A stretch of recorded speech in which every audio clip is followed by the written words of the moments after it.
Lawman is putting into my running, and I'm so far from my home.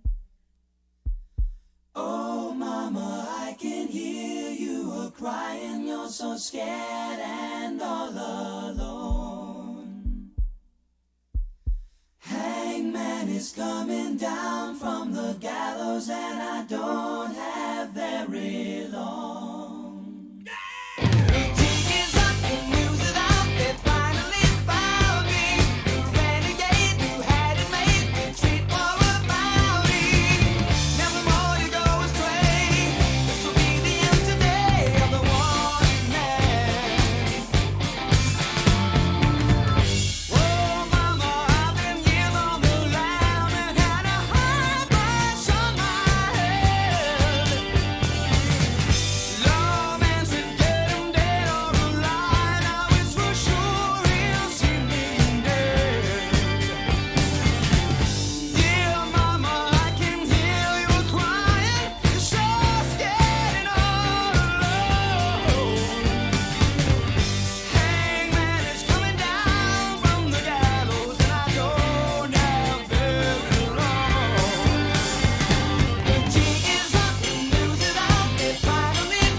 Welcome to Gavin Games.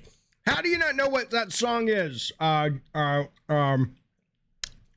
Who's asking? Khalid? You know, so-and-so. That is Styx Renegade.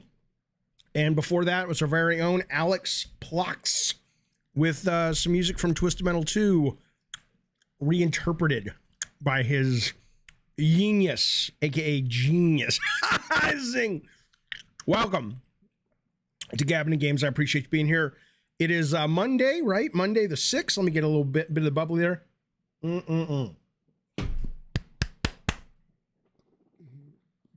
Hope you're well. Hope life is good. We have a good amount to talk about today in the world of video games.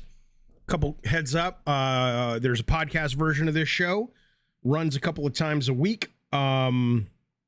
It will be up later tonight. So if you are more interested in the audio, you can listen to it. Just go to the link tree below. You'll see a link to where to get it, but just type in Gavin Games on your podcast, blah, blah, blah. You know how to do it.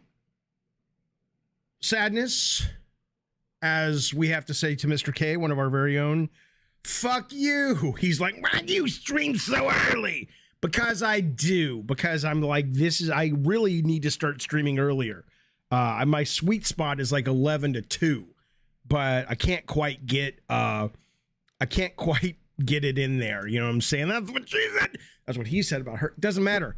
Point is though, Mr. K, I do the shows when the smell and salts tell me to, and the vapors tell me to. So it is what it is, but we miss you. Hopefully we'll see you on a late night show, as well. Okay, let me settle. Because I'm coming to it late today.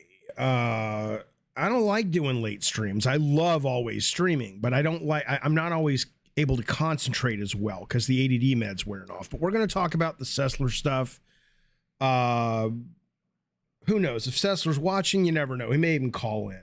He may even call in and say, ring-a-ding, old bitch. Let's talk about it. But we'll talk about the Sessler stuff. We're going to talk about some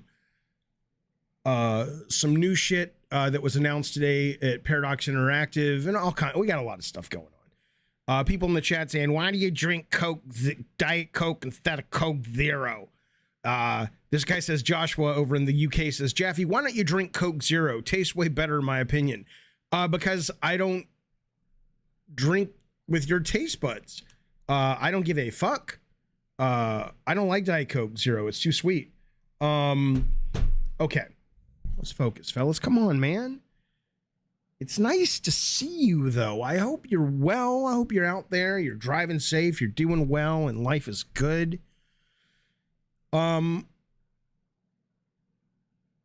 Blink and you missed it. We had a Gavin Games game night on Saturday. It is no longer available on the internet because I was blasting 70s, 80s, 90s, and the hits of today while we played a bunch of games. I want to tell you just a couple of things. We played Halo Infinite. That's the right screen. We played Halo Infinite for a while because they have folded Forge, which is the user-created maps, into their normal matchmaking if you want to play Forge. But we actually played a mode. The only mode we played a game, we played like deathmatch in a Walmart level, whatever. It was fine. But the one I loved was a level that Spazbo and Spectre Bull introduced me to. I don't know what it's called. It's like Whack-A-Mole. And it was basically, you can't move. All you can do is duck, and you're in like a Bugs Bunny rabbit hole. And you can let go of duck, and you can come up, and you're in a firing position. And all you have is a sniper rifle. And we were playing, probably at the max, we had about 8, 9 players in there. Maybe not. Maybe it's like 7 to 8. And it was I know it sounds terrible. The mode is called Diglett, says Joshua. Yeah, Spaz says Diglett. It sounds terrible. Like, as a one-time professional designer, if anybody had come to me and said, Jaffe, I got this mode, see? And they pitched it to me, I'd say, get the fuck out of here. Get the fuck, no, we're not doing that. Don't even waste your time. That's what's brilliant about things like Forge and something else I'll tell you about in a second. But man, it was so much fun. I don't know. You know, I was always of the mind, and I loved the Halo multiplayer, and I loved the Halo single player when it launched, but I fell off it as well. And I was also of the mind that it was going to make a big comeback once Forge got in. And then Forge got in, but it wasn't part of the community maps, or it wasn't part of the matchmaking, so you had to find a group of people to play with. And I'm like, okay, once they folded in to the actual rolling of the of parties and not parties, but once they roll it into, like, you can just log on and play a playlist with other people that you don't know, it's going to be big again. No. I mean, I don't know the numbers. I don't know the daily active users, the monthly active users, but as much fun as it was, it just, in a lot of ways, it seems like a relic of the past. Like, it's almost like when I talk a lot about SOCOM, where, you know, if you were to remake SOCOM, you really are fighting an uphill battle, because you've got to be a slave to the fans that adore it and still to this day really are hardcore about it. But you also have to bring in a new audience. And I look at Halo, and forget all the problems 343 has had and management has had and all that. If you just look at the launch product of Halo Infinite, the single player was pretty good. The multiplayer was fantastic, but it just still, it's you know, it had its time. And when you look at what it's competing against, it's just not as compelling to that audience, that amount of people that made Halo the phenomenon it was. Here's how I know, by the way. Here's how I know. In the chat, Makio says Halo is currently 23rd place in the most played game on Xbox, which, yeah, I mean, there you go. There you go. It tells you all you need to know. But so listen to this. So another game we played a little Marvel Snap, and then we rolled over. I know. I have to talk to you about this, though. There's 2 shooters I want to talk to you about today that really, to me, speak to the issue of why perhaps Halo didn't catch on, or at least like they had anticipated. And again, that's my theory, and it sounds like in the chat, Makio is confirming it. But I'm pretty sure it's not. I mean, hell, I was there when Halo was top of the food chain. It ain't that anymore, right? So Fortnite, I said, let's play some Fortnite because they have a no building mode. It's just like shoot. And everybody has it. So it wasn't like, well, I don't have this game, I don't have that game. And, you know, it's on everything and anything, and it's free. So if you wanted to play with the Saturday, that was the game you could do it with, right? Well, I haven't played Fortnite since my kids were really into it 5, 6, 7 years ago, and it was the big it's still a phenomenon, but it was the big phenomenon. And I was like, whatever, okay, they're doing the flossing dance moves, this ninja, whatever. You know, what I played it because my kids played it and I was fine with it.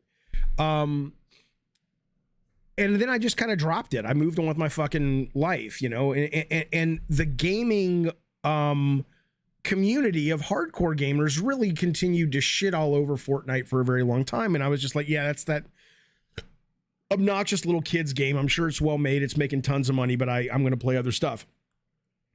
But this fucking game is awesome now. Okay. This game is, yeah, 9 Lives is doing a little puke emoji. I don't know what the fuck you're talking about, sir. Because I wasn't with you. Like, I would never knock anybody's game unless I had a reason to, and I never had a reason to knock Fortnite. It just wasn't for me. But fuck, dude, let me just walk you through. I'm not trying to sell you on Fortnite. I'm just trying to tell you, oh my God. And I played it a bunch more on Sunday, because it was so much fun. First off, of course, I'm a sucker. I'm a whore for all the Marvel shit. So the number of skins, not just Marvel, but the number of skins they have in Fortnite now is just insane, right? So it really does start a little bit to feel like you're in Ready Player One. There's so many fucking skins, but that's not what makes the game great. I'm just saying that, like, somebody in the chat was like, is that Geralt from The Witcher? Yeah, that's the fucking Geralt from the goddamn Cock-a-Doodle Witcher, right? But here's where the rubber meets the road. So just like in Roblox now, you've got, and I knew this was a thing, but I never played any of them. I was just like, whatever, I don't care. You can build your own shit like in Roblox. You can, it's Forge mode, basically. You can make your own rules. Epic's doing tests and stuff in there, so there's always something fresh to play. But a lot of the most popular games aren't even by Epic. They're just these crazy fucking modes. Like, we played one called Gun Mode, which I played once or twice in Call of Duty, but it's where you kill somebody and you get an upgraded gun. That's all it is. But there's a great original map designed just for gun mode. We played that. I played that all day on Sunday. So there's so much variety, so much to do. And then there's also this other stuff, even within the game itself, that starts to almost feel, I know this sounds like a bad thing because I usually shit all over Ubisoft open world games because there's just collectathons. But even if you're not into the moment-to-moment shooting, or you're not very good at that, there's 50 or 60 sub-challenges with NPCs walking around the world. You can get into races in the actual Fortnite battle. There are areas to collect and find and cards. It's just this fucking big monster of a thing that is crazy that I'm just now sort of coming to it. When I'm like, I didn't know what this was. I didn't know how big this was. This is, I mean, they literally have, we were playing a squad battle royale, and they have fucking motorcycles. They have, all the cars are great to drive. They have boats and cars and trucks and everything. They got fucking motorcycles that you can shoot other people on, you can race on. It's just really fucking fun. It's really fucking fun. I highly recommend, exploring it again if you haven't played it in a long time like I haven't, because I was very fucking surprised. Now, speaking of Fortnite, we're going to move on. We're going to talk about some other shooters real quick, but I will let you know that this coming, is it tomorrow, or I think it's this week or next week, the new season of Fortnite is arriving. That particular season of Fortnite is going to, the rumor is they're going to have a first person mode that is coming, and it's not even a mode, it's a toggle within the main game, I think. So if you want to play third and I want to play first, kind of like Call of Duty DMZ, you can do that if you want. So keep an eye out for that. There's also what else did they say is coming? March 9th. So it is coming March 9th, it's coming this week, 3 days from now. And there are going to be Attack on Titan skins, right? So Nicholas Paul says next season is cyberpunk themed. I don't know about that. They may have announced something, but according to the leaks, they're saying that Attack on Titan is going to be at least one of the big aspects of the new season. So yeah, I'm just really, sorry about that. I'm just really pleasantly surprised to have discovered this fucking game after all this time. I was just like, oh, it's that Ariana Grande little kid, middle school game, but it's fucking cool. It's fucking cool. All right. I want to move on though, because if we go back to Halo for a minute and talk about, you got a game like this, and then you got a game like Halo Infinite, and you're like, I just, maybe they are in it for the long haul with Infinite, and maybe what they're planning with Infinite is the same thing you see in Roblox and the same thing you're seeing in Fortnite, where they let you use Forge to really kind of create this sort of holy shit, there's so much to do and so much to play. That's absolutely what they need. But I'll tell you what's coming on the horizon.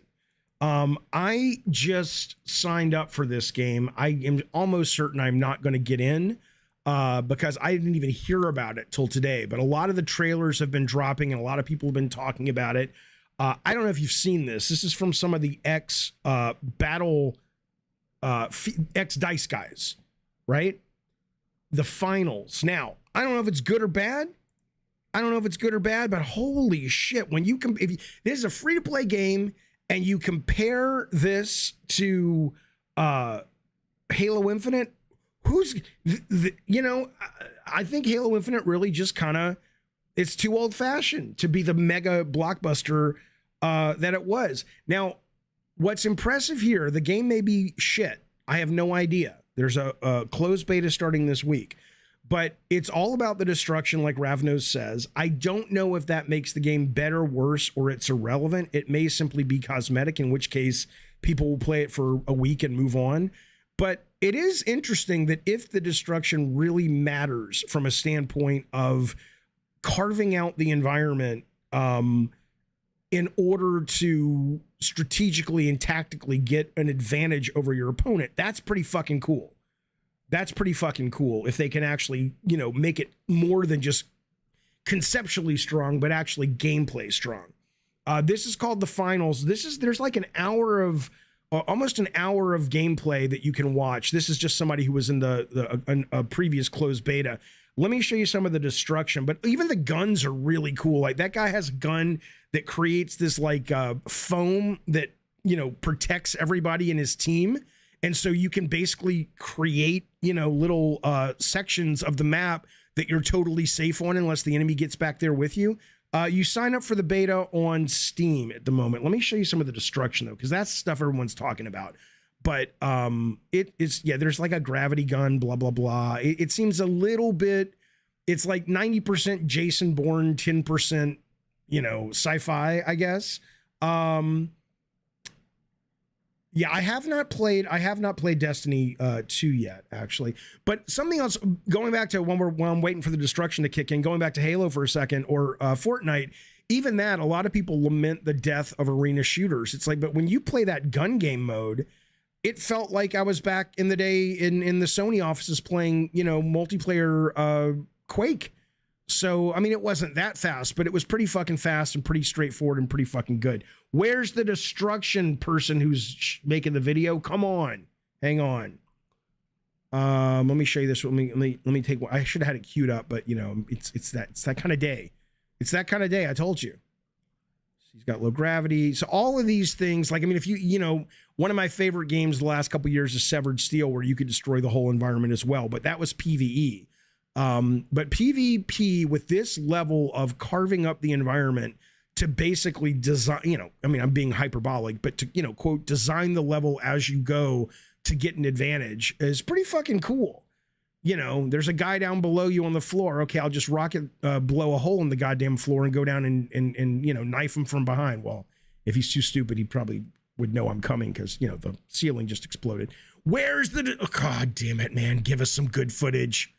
I promise you guys this destruction is awesome in this game. I promise you guys. Let me just find some, because now I feel like I owe it to you. Now I feel like I've been like a cock tease. If you're listening to the podcast, just know that we're looking at a very cool looking shooter first-person shooter. It's called The Finals. That guy just dropped his own jump pad. This guy just jumped onto a zip line from midair. Pretty fucking cool. Come on, blow some shit up, motherfucker. Hang on. Yeah, it kind of has a Mercenaries feel. I love the thematic of it. Absolutely. Skill Ups video is better, AJH. Okay, fuck this guy. Okay. Skill Ups, The Finals. Fuck that. Yeah, here we go. Environment destruction. This is the... What is this guy doing? He's looking at his fucking penis. All right, here we go. Look at this shit. Yeah, so this video is just all about the destruction. Look at this shit.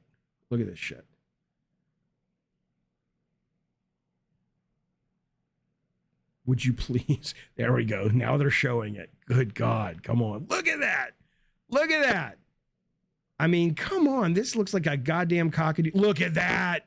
And now you got a gap in the bridge. You got to jump across or put a jump pad down. Come on. This game looks really good. This looks really fucking good. I don't know if it will be. I'm not a fucking moron. I understand just because something looks good doesn't mean shit, especially in a trailer. But look at this. They just blew a fucking hole in the wall and now they've changed the level. I know there are games that have done that before, but not to this degree and not to this level of, look at that, fidelity. And it's all online and I mean, come on, man. Look at that. Rain on me, Lady Gaga. Come on. All right, so you get the idea. It's coming out this year. It's a free-to-play game. Oh, that's the gun that makes the little, whatever that stuff is, that foam that is protective. Is this a Michael Bay game? No, but it feels like one, doesn't it? So I'm excited. Rogue Watch says it's Battlefield meets Mirror's Edge meets Overwatch, Valorant meets Red Faction, all mixed into a great presentation. It's class-based, objective, competitive tournament shooter. It looks great. There you go. AJH says it's all offloaded on the cloud, the destruction. Phil Spencer went to see Embark, the studio, months ago, so I feel like it will be using Azure servers. Oh, good. Well, maybe it'll be on, it's free to play anyway. I was gonna say maybe it'll be on Game Pass, but look at that. Come on. That's the coolest shit, man. So I'm excited. I am. Okay. He's aiming the gun at a huge skyscraper. Don't tell me you can bring that skyscraper down. Don't you fucking tell me you can. Oh, shit. He just brought down a goddamn cockadoodie skyscraper oh, come on. That's Battlefield? Oh, wait. Okay, so that's canned, though. That's canned. Okay, fuck it. Who gives a shit?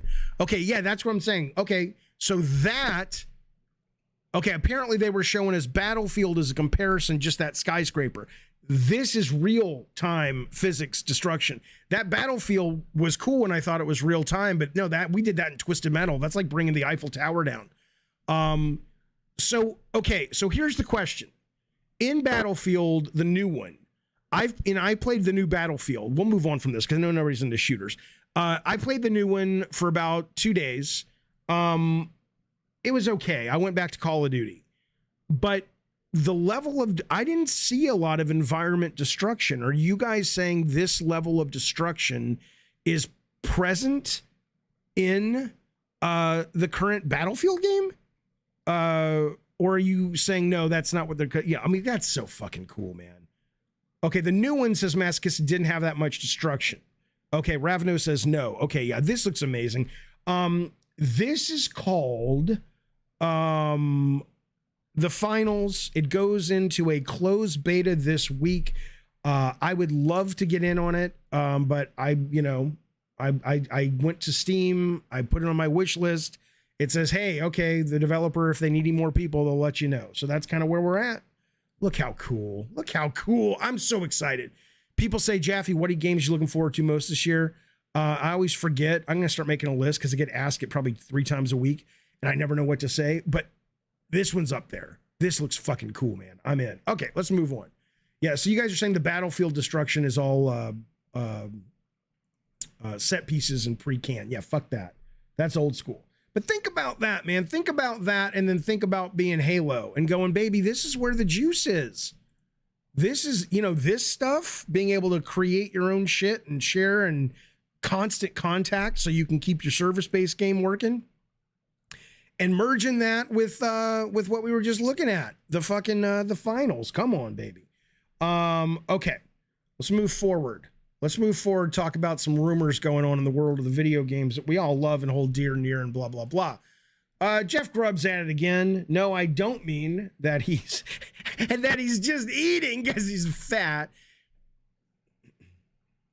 I say that as a fat guy, by the way. I have nothing wrong. I don't like, not having the mobility I should have because I'm overweight, but I don't think anything's wrong with being fat. But Jeff Grubb's fat.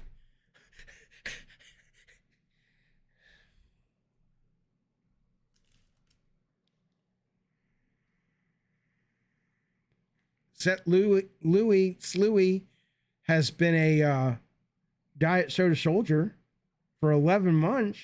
Thanks, man. I appreciate it. Fuck you, Kyler Williams. Kyler Williams says, that's not nice. It is nice.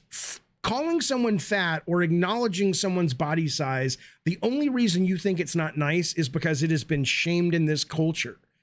There's nothing wrong with being fat. I mean, there are health issues that certain people have. Certainly that's a problem. But to look at something that is looked at in society as negative when you really look at it and go, they're overweight. So what? So fucking what? Right? I don't think it's mean. I don't think it's mean at all. Okay, let's move on though. So Jeff Grubb. Hey, no, I'm not out. No, are you drinking some? No, I don't drink. I really don't like alcohol. Jeff Grubb comes out and says, hey folks, guess what? Hellblade 2 is coming out in 2023. Here's the leak that matters, or here's the news that matters. He usually has his ear to the train track. So that's where the food is. God, I'm on fucking fire. He usually has his ear to the train track. Starfield, he says, is going to be dropping in June. June. That's exciting. I'm looking forward to Starfield. Jeff Grubb says Starfield's coming June 23rd. I believe him. Think about this for a minute. That's a week after the Microsoft E3 show, which is not E3, but it's the show that they're doing during E3 across the road. And who knows? Maybe they'll go up there and say, hey, if they can get it out sooner, it's out now, or it's out next week. Come on now. I'm excited. All right. I'm less excited about this because this is a shooter day, isn't it? This is a mainstream game day. Well, oh, fuck yeah, you're not wrong, Refurb. That's the same month as Diablo 4. Yeah, it's going to be, fuck. March is insane with both brilliant indies like Storyteller and obviously stuff like Resident Evil 4. I think April's got a couple of massive games. No, it's fucking crazy. Counter-Strike 2 is not only reportedly in the works, but apparently people have done a little data mining and saying that there may very well be a beta coming as soon as this month. Now, I know a lot of people are excited about that. That game's so hardcore, I can't get into it. It's really cool and really tense, but it's not for me. It's not for your old Papa Jaffe. Even when I was a young grubbian, I still couldn't do it. Richard Lewis, not the comedian. I think he died, didn't he? Doesn't matter. Oh, it matters to his family and stuff. And I was a fan of his on the career. It doesn't matter. Shh, ADD. Richard Lewis, as a journalist, he's a journalist who's accurately reported a number of Counter-Strike stories, is like, hey man, this shit's very real. It's right around the corner. So if you're into it, that's awesome. I know a lot of people live and die by this fucking game. Counter-Strike 2, which is insanely successful. Jeeves says, I loved it back in the day going to LAN cafes to play. Right. Yeah, March all the way through August is a bloodbath for major releases, says Rogue. I believe it. Absolutely. Sorry, I'm just looking. Good question. Rage Mode Method says, do you think they're giving Redfall enough room? It drops May 2nd. Who cares? I don't care. I want games and I want them for quote free. I don't know. I mean, I'm sure there's going to be some, that used to be a great question actually to ask as frequent or as recent as 5 years ago. But there is so much out now that, I literally dropped happily $70 on Wild at Heart from EA and loved it. And the very next week, here comes Atomic Heart, and that's taken up my time. And then next week or in 2 weeks is Resident Evil 4. It's like everybody's eating everybody's fucking lunch. I don't know how you survive in this business anymore because it is so fucking saturated, which is good for us as gamers, but I don't know how they continue with this given the budgets continue to go up. I do not agree with you, Khalid. Khalid says Resident Evil 4 generic as hell, not like the first 3. Well, you can enjoy doing whatever you're doing when that game comes out, because I'll be playing it like a motherfucker. Everything that company has shown, including probably this Thursday when Capcom, I think it's at 11:30, whenever it is, we'll be streaming it here. You know we will. That Capcom has a show, not just about Resident Evil, but about a bunch of their stuff coming out. The fucking Dinosaur, Exoprimal. They didn't talk about Street Fighter. A bunch of stuff, Mega Man Battle Legacy, all that stuff. That is all coming out on Thursday, by the way. But you can do what you want on that day. I will be hook, line, and sinker into RE4. It looks fucking great. I am excited. Okay. Eddie T says, I still want real Resident Evil remake, Resident Evil 3. I would love that, but do you mean you want a remake like they remade RE1, like fixed camera and all that? Or do you just mean you want RE3 made without them cutting content and changing content like they did for the remake? Oh, I forgot. Wulong, whatever. You're absolutely right. Rogue says there's so much content. Right now, my family are playing Wulong. I don't know. But in the next week, our attention will go to another game. It is a great problem to have, but man, you miss out on a bunch of fucking shit, man. You know what Eddie Torres did? Eddie Torres is, I'm sure there are bigger ones. But he's the biggest game collector that I know. And I'm trying to see where he put this. Where did you put that, Eddie T? He was talking about, are you the one? Maybe I'm getting you mixed up with somebody else, but I'm pretty sure you're the one that got every single copy of PS1 Square games. Is that you?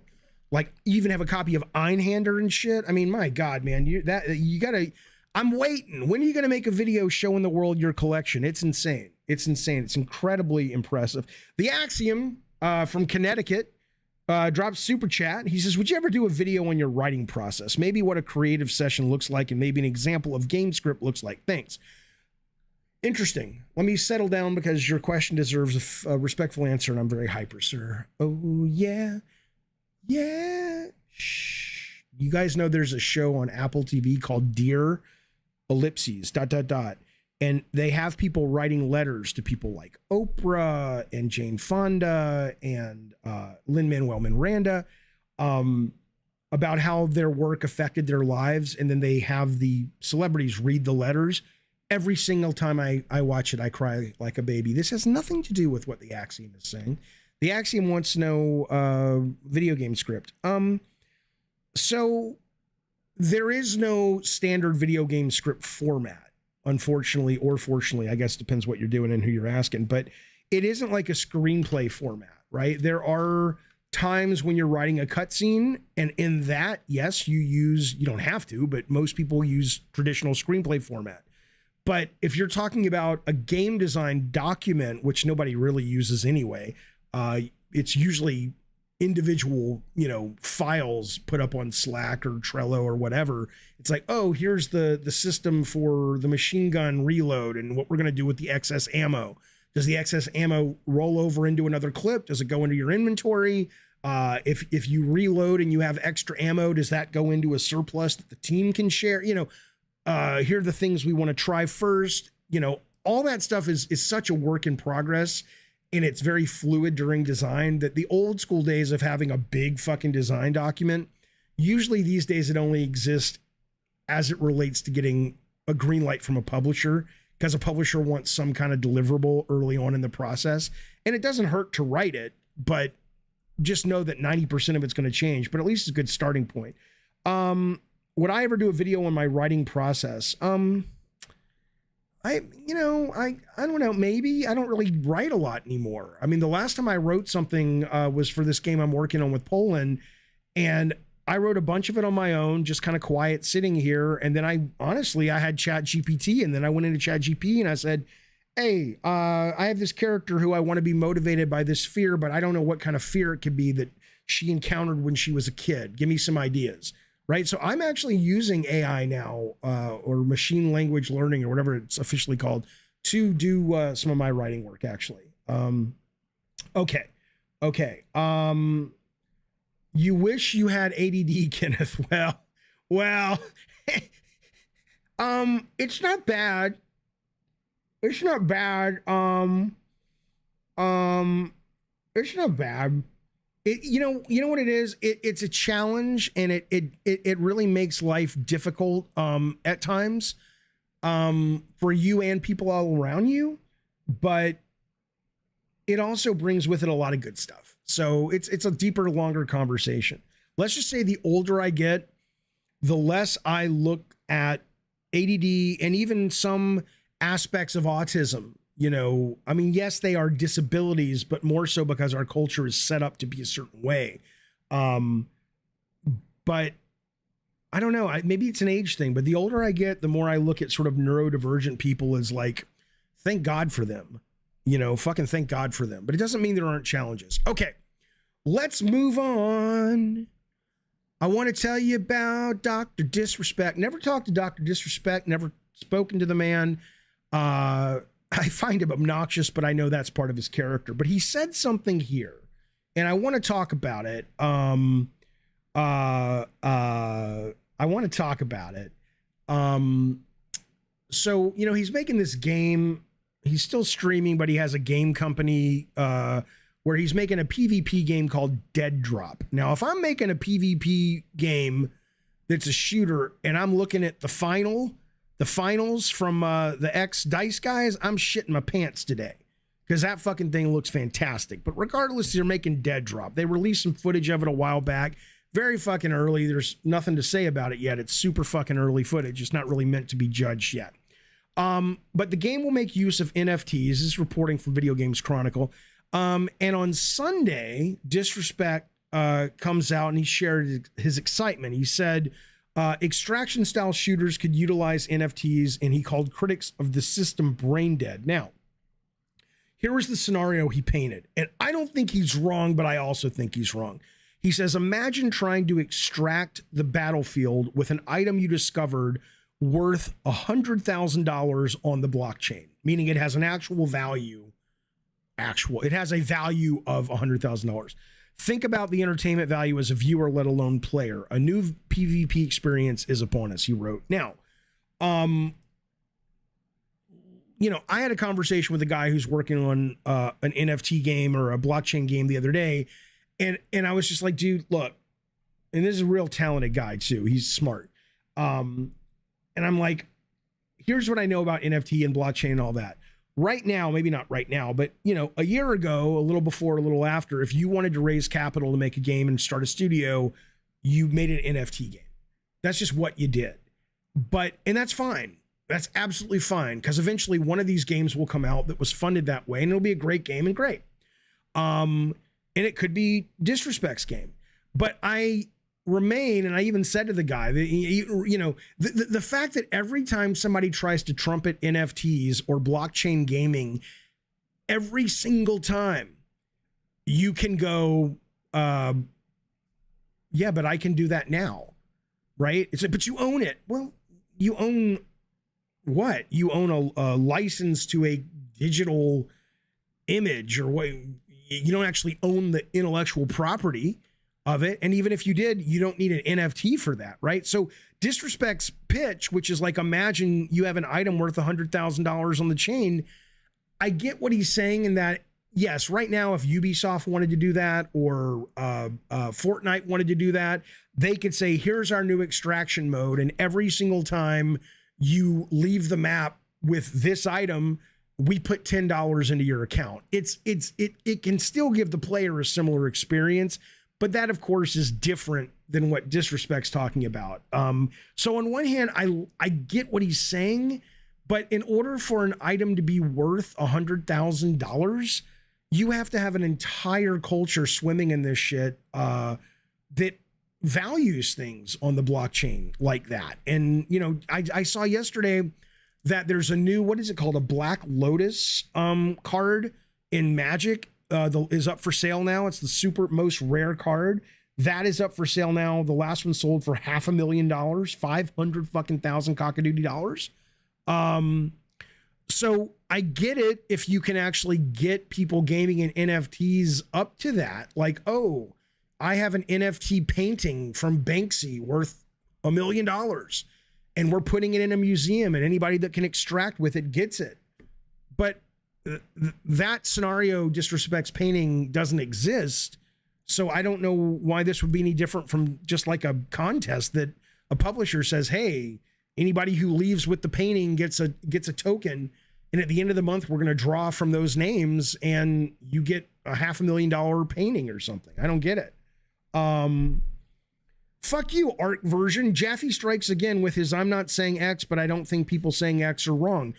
You can roll your eyes, prick, if you want to. But what I'm saying to you is that it's complicated. I'm sorry you live in a world where the deepest you go when it comes to analysis is like what Caillou and his sister are doing on the latest episode of Caillou.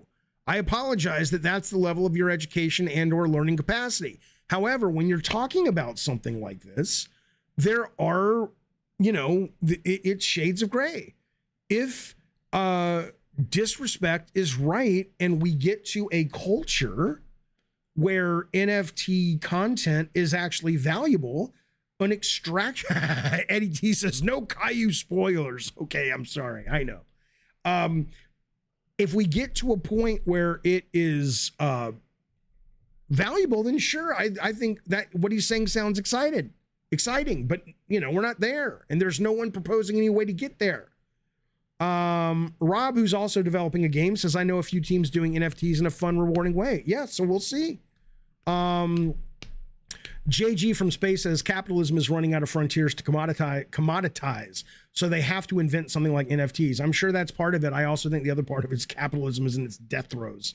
And in 20 years, we'll be in full-blown revolution. But on the other side, it'll be good.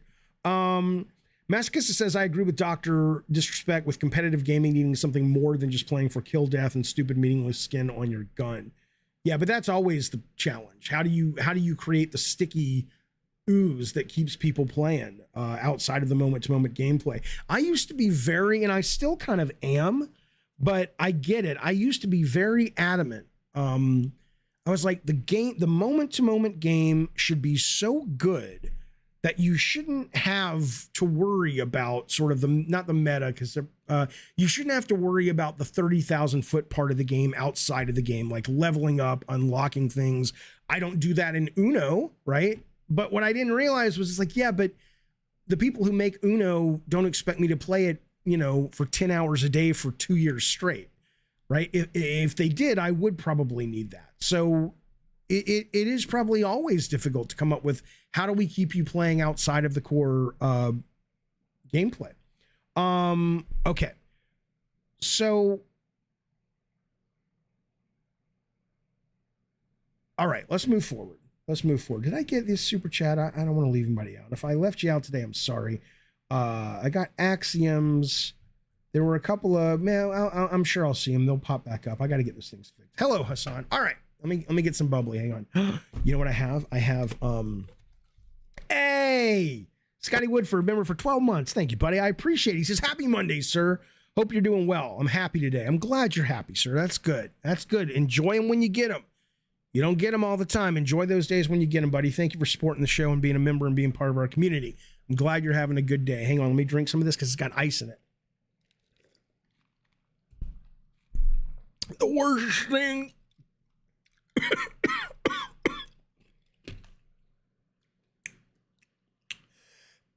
The worst thing ever to happen to you people is I got my CPAP machine, so I'm getting lots of sleep, baby. So I'm hyper as a goddamn fuck. Listen, I'm haven't played this yet, but I just want to bring it to your attention if you don't know. Resident Evil 4 Remake has a ARG, which is like a real life I Love Bees kind of game out in the wild. If you go to babyeagleismissing.com, I'll show you what it looks like. It is basically kind of an internet game that you take on the role of an agent helping find Ashley, the president's daughter, who's been kidnapped. And if you solve it, it bleeds in directly to the beginning of Resident Evil 4 Remake that comes out later this month. There are a handful of different kinds of puzzles, skills, reading. There's actually a physical puzzle that you can solve. You can go to these incident reports. Hang on a second. Do I have to click this first? But like I said, I haven't played it yet. And so I don't really know how to solve it. Let me reload this. I'll show it to you.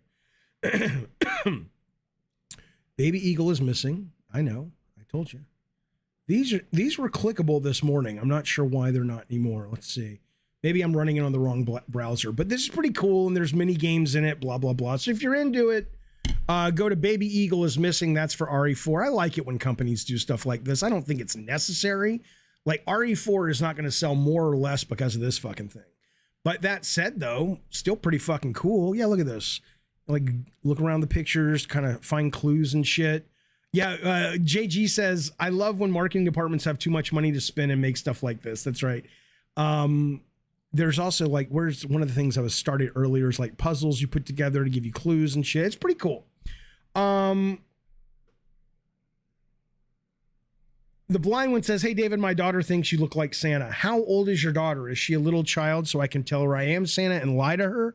Or is she like 25 and she's like, you fucking tell that old man to shut the fuck up. That was a conversation for you, Papa, not to share with this fucking creepy dude with the pipe. Ho, ho, ho! You never heard an agnostic atheist do ho, ho, ho like that. Oh, she's 5. Hello, blind one's daughter. I actually am Santa Claus. Don't let anyone take away the fun and tell you there is no Santa Claus. There are many Santa Clauses that all answer to the real Santa Claus. And he's going to bring... I love being a dad. It's so much fun. No, I have not talked about Sessler yet. Listen, am I still watching Last of Us? No.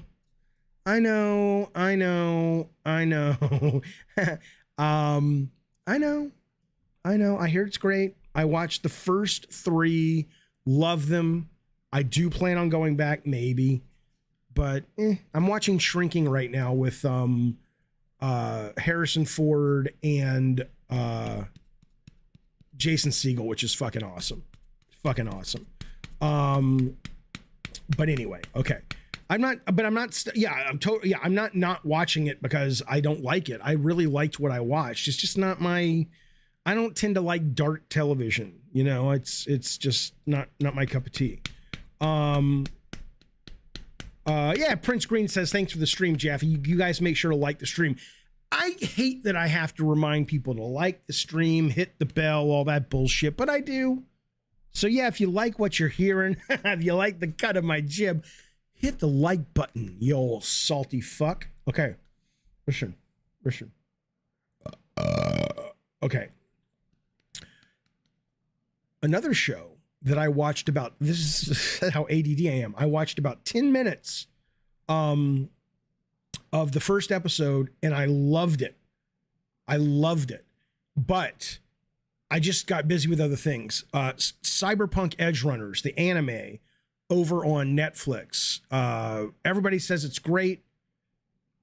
What I'll tell you is it just won this weekend. Last night in Tokyo, it won Anime of the Year.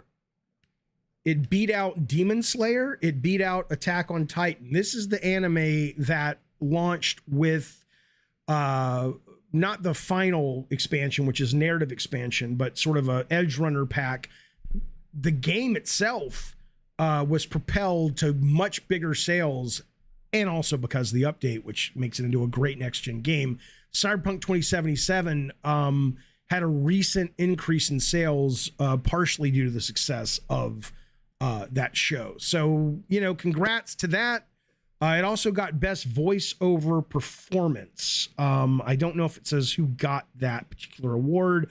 I wouldn't know anyway, but what I watched was very fucking cool. And it sounds like people in the chat have watched it as well. Ravno says it was better than Demon Slayer and the new Attack on Titan, to be honest. Edge Runners is 6, says JG. I'm just a casual anime fan. It blew me away. That's how I would describe myself as well. Absolutely. Hey, by the way, if you're ever curious when you're watching the show and saying, what is that TV behind you, Jeffy? How can I get my stuff like Rotten Tanuki has and JoJo D has up on the TV during the show?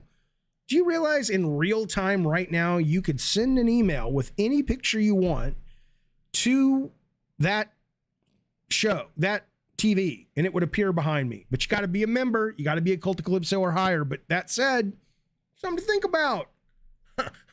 Something to think about. Let's move on. Let's talk about Adam Sessler. Now, Adam, if you're out there watching, give me a call. Hit me up in the stream, in the chat. Tell me, and I'll put you on the Discord, or I'll call you on your phone. I'm not going to play Hogwarts Legacy, no.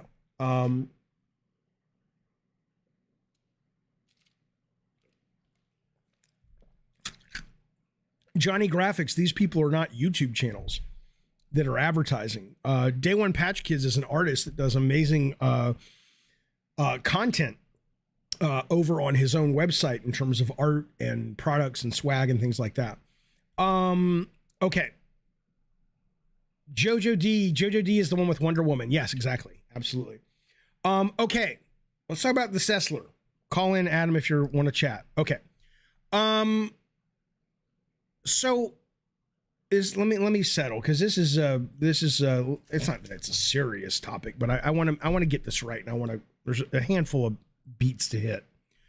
So the reporting's from Kotaku, but this all happened on the internet this weekend. So if you're an internet whore like I am, or a Twitter whore, you probably already know what's going on. Okay. This is coming from Kotaku by Sissy Young, I think is how you say her name. Last week, Final Fantasy producer Yoshida Naoki objected to the label JRPG, stating that the term felt discriminatory. His comments kicked off a round of discussion about whether the term JRPG was racially problematic. Well, let's just take that first. I don't know. I'm not Japanese, but Yoshida Naoki is, and he's also someone who makes what we have called for many years JRPGs. So if he says it's discriminatory, I'm like, okay, it's not my place to tell him as a Japanese man that there's something Americans do that offends Japanese is not offensive. So whatever. I don't care. I'm not going to argue with the man.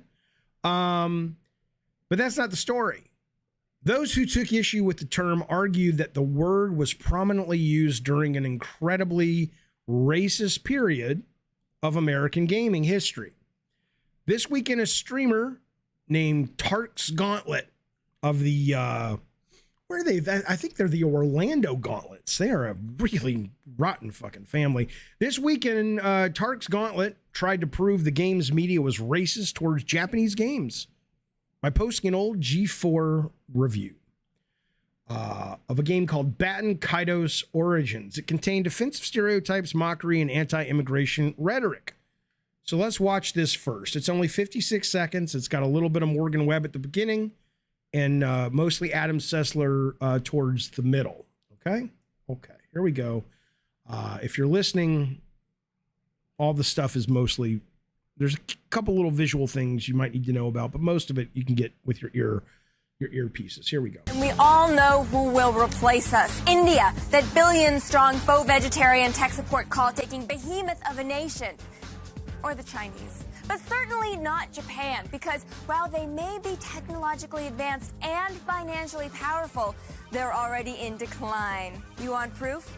Here's Batten Kaitos Origins. All right, the story. Let me guess. There's probably a young hero with some sort of memory problem who's fighting a vastly overwhelming Evo fascio magical empire. Cliché burden boy of action who will save us all is named Sagi. Rhymes with Saki. Saki! Which I could use a lot of right now. Sagi. Saki! And apparently nothing says prequel like improved breast physics on the shopkeepers. Sagi. Sake! Sagi. Saki! Will you shut up about Sagi? Sagi. Saki!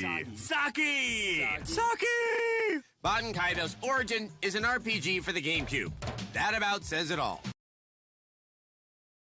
Okay, so that's it. That's it. Now, first off, I think it's funny. I don't really see how that's offensive to say Saki, but whatever. We can talk about it. But anyway, at some point, G4 reviewed Batten Kaido. We're back to the reporting from Kotaku. At some point, G4 reviewed Batten Kaido's Origins, an RPG that features deck building, combat, and some of the most original world building in its genre, which is probably why I've never heard of it. Unfortunately, the gaming network wasn't able to talk about it separately from its Japanese origins. And then it goes into talk about Morgan Webb's thing. I'm just going to read you some of this stuff because it's better, it's right in front of you. It talks about Morgan Webb first off. And she says, as you know, who will replace us, India, billion-strong, pro-vegetarian, tech support, call-taking behemoth of a nation, blah, blah, blah. Then the writer of the Kotaku article says, hopefully I shouldn't have to explain the fuckery of stereotyping an incredibly diverse nation as tech support, or openly advocating for the, quote, great replacement theory, which has been tied to racially motivated hate crimes. Okay. There's two things going on here. Okay. The first one is, and I'll get to this because the article covers it. It was a product of its time. The idea about saying tech support, even to this day, there is a perception, which may be based on accurate experience, that a lot of the tech support from major companies is outsourced to India. And that was a joke about that. I certainly don't think Morgan Webb is like, the only thing India is good for is tech support. But, to say that India is a country that is associated with tech support is as offensive to me personally, and I'm not an Indian. If there's any Indians watching this, let me know if it's actually offensive, is as offensive to me as saying America is associated with, football, not soccer, but football, right? It's just sort of one of the things that they're known for. But the one that's really very Kotakuian, that Morgan Webb was advocating for the great replacement theory. Come on. There's nothing about that she said that has anything to do with her advocating for the replacement theory, you fucking idiot. The reviewer spends half the time, this goes on to Sessler, mocking the protagonist's name, which sucks because it isn't made up. Sagi is the Japanese word for heron and fraud, both of which have thematic significance. I'd be willing to give some benefit of the doubt if the reviewer hadn't interspersed his pronunciation of the name with an image of Kim Jong-il. I don't understand what the problem is. He also had Don Johnson in there and a bunch of people who also weren't Japanese. He had a bunch of people saying Saki. There's also some criticism about the breast physics, which is valid.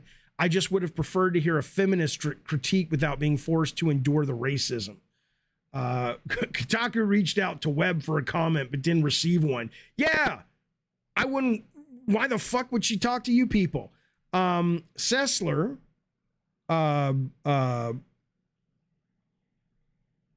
has doubled down, according to the article.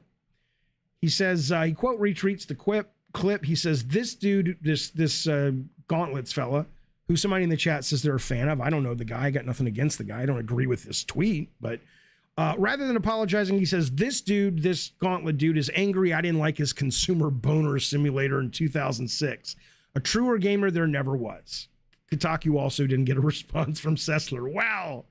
And then if you actually, and now this guy, I don't like Bob Mackey. I don't know him that well, but somebody sent me a link of him on his podcast. I guess he used to be an IGN guy, and he was just totally laying into me. And apparently it was only because I'm friends with Colin Moriarty. And Colin Moriarty and him have some issue. I'm like, dude, I don't fucking know Bob Mackey. Who the fuck are you? But regardless, though, I do agree with this. He says, if you were a white, straight content creator in the 2000s, the early 2000s, you likely engaged in casual racism and or light transphobia because it was indeed a different time. The correct response to people finding this stuff isn't, so the mob has finally come for me. Yeah, I mean, I like to think I didn't engage in those things, but it absolutely was a different time. And Kotaku says, I'm all for people growing into a better version of themselves, but let's take a moment and recognize that what's racist now was still racist then. There's no such thing as it was a different time. Yes, there is. We'll talk about that. Jokes about great replacement theory, which is not what she was doing, you fucking idiot, were always dehumanizing, and they made Asian Americans feel like dog shit. Asian Americans may very well have felt like dog shit by some of the unintentional comedy / racism, whatever, that's been part of our culture for a very long time. Certainly not as extreme anymore as like Mickey Rourke playing an Asian guy in Breakfast at Tiffany's. But of course, I would never argue otherwise. But Morgan Webb is not promoting replacement theory, you fucking idiot. The main difference now is public figures who make racist comments might have to read some mean tweets about it. Okay. So if you go to Sessler's stuff, his tweets, let me just try to address some of this stuff as best I can. So first off, the idea that it was a different time. It was absolutely a different time.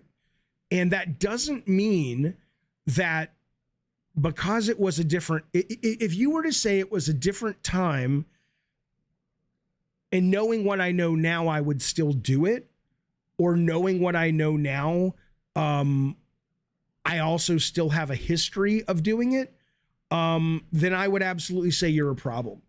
But anybody who knows Adam Sessler, knows good and God. I mean, Adam Sessler may be one of the few people on the planet who's more progressive than I am.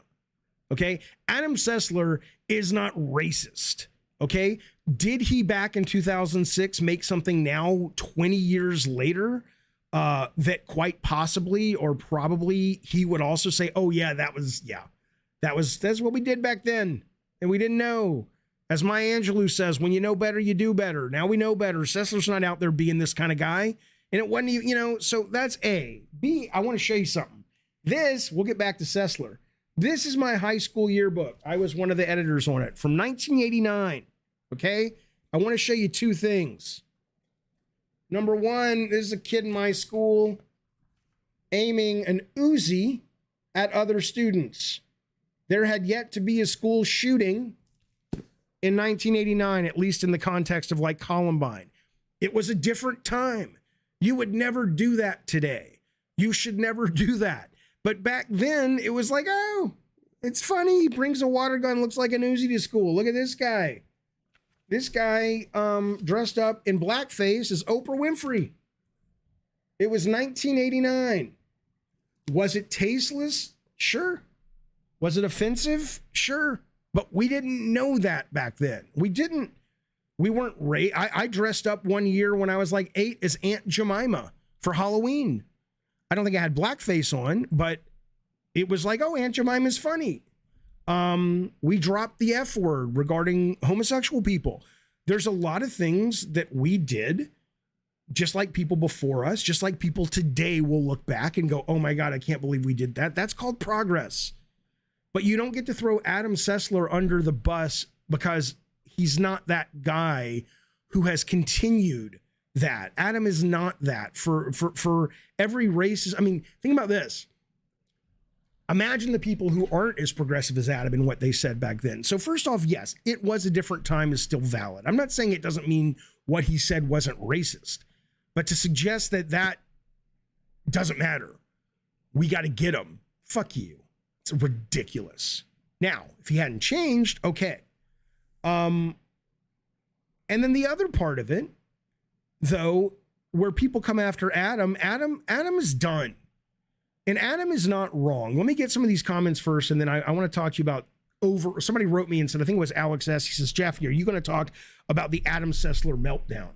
I'm like, what meltdown? But we'll talk about that because I want to give my thoughts on it. Snumpkin has joined the Diet Soda Soldiers. I think he's been a member before, and I sure appreciate you being a member again, buddy.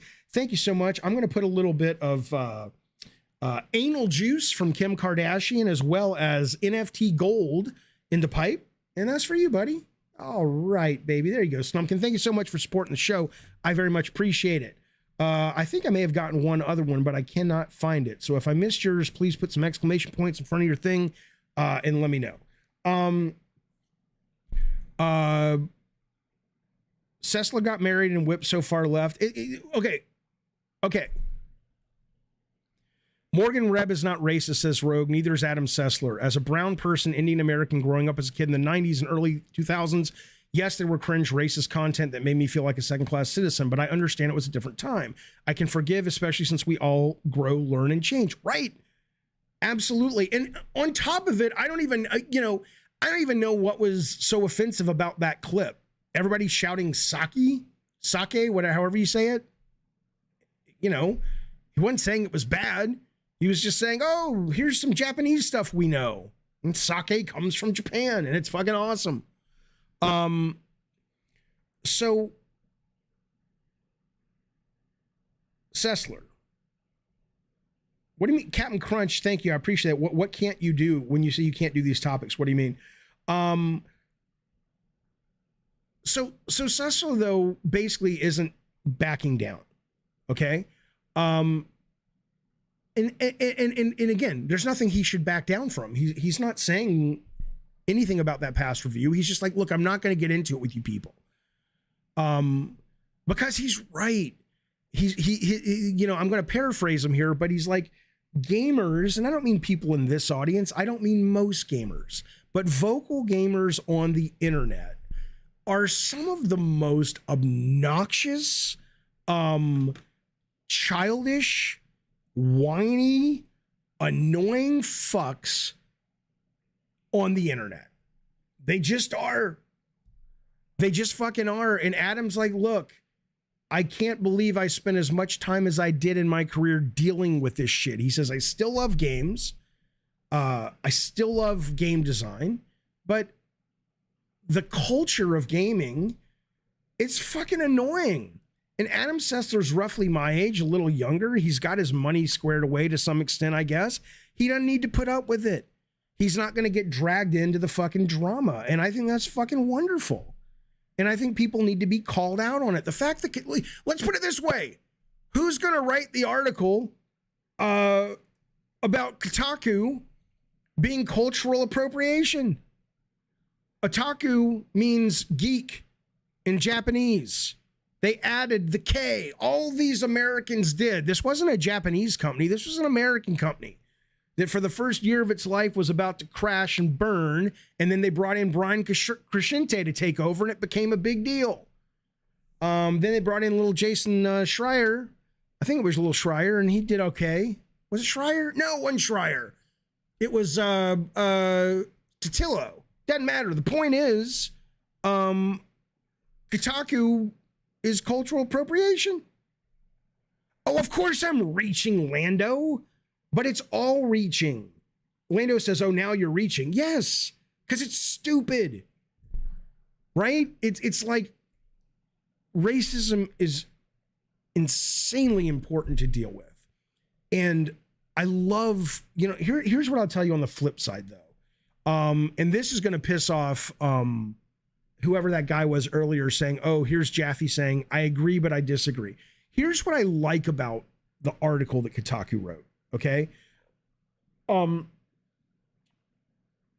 know, there's a lot of horse shit in this article. It's really just looking for drama, right? You could maybe come at this article in a couple of ways and say, hey, here's some, you know, like I'm interested in a Japanese man who said, I find the label JRPG offensive. Oh, that's fascinating. I'm curious about that. Let's talk about, write an article on that. Right. But here's what I'll say though. The younger generation, and I don't know where Adam fits. I think he's Gen X. I don't think he's millennial. Is wonderfully sensitive and kind in a lot of ways that my generation wasn't. I'm going to give you an example. You know, but they're also overly sensitive. Some of that is because they're fucking obnoxious and idiots. And some of that is because I would be overly sensitive too if I was brought up in a culture of school shootings and pandemics and political upheaval and terrorist attacks happening. That wasn't Gen X. Gen X, especially if you were white and male and cisgendered. I mean, if you had the trifecta and you were a Gen X kid, life was fucking sweet. The economy was great. I mean, I am sympathetic towards the younger generation because they have it harder than we did. But what I will say though is that that generation, for all of their obnoxious grandstanding and attempting to cancel and virtue signaling, they also are creating a generation of kinder people. I see it with the kids in the neighborhood, both younger and older than my children. I saw it yesterday. My friend has a friend who's going on a big trip my son has a friend who's going on a big trip this week. And she was having a really rough time yesterday. She came over to grab some luggage and she called into her work and she was crying and she was very sad and very upset. And she said, I really don't want to come in today if I can help it. I'm really depressed. I'm really struggling. And the guy on the other end of the phone, because she was on speakerphone at my house, the guy on the other end of the phone, he couldn't have been older than 20. Her manager said, don't even worry about it. Your mental health is more important. The company was not Jack in the Box, but I'll just use Jack in the Box. He said, fuck Jack in the Box. We're fine. We've got it. Go take care of yourself. We'll be here when you get back. That would not have happened in Gen X at all, at least normally.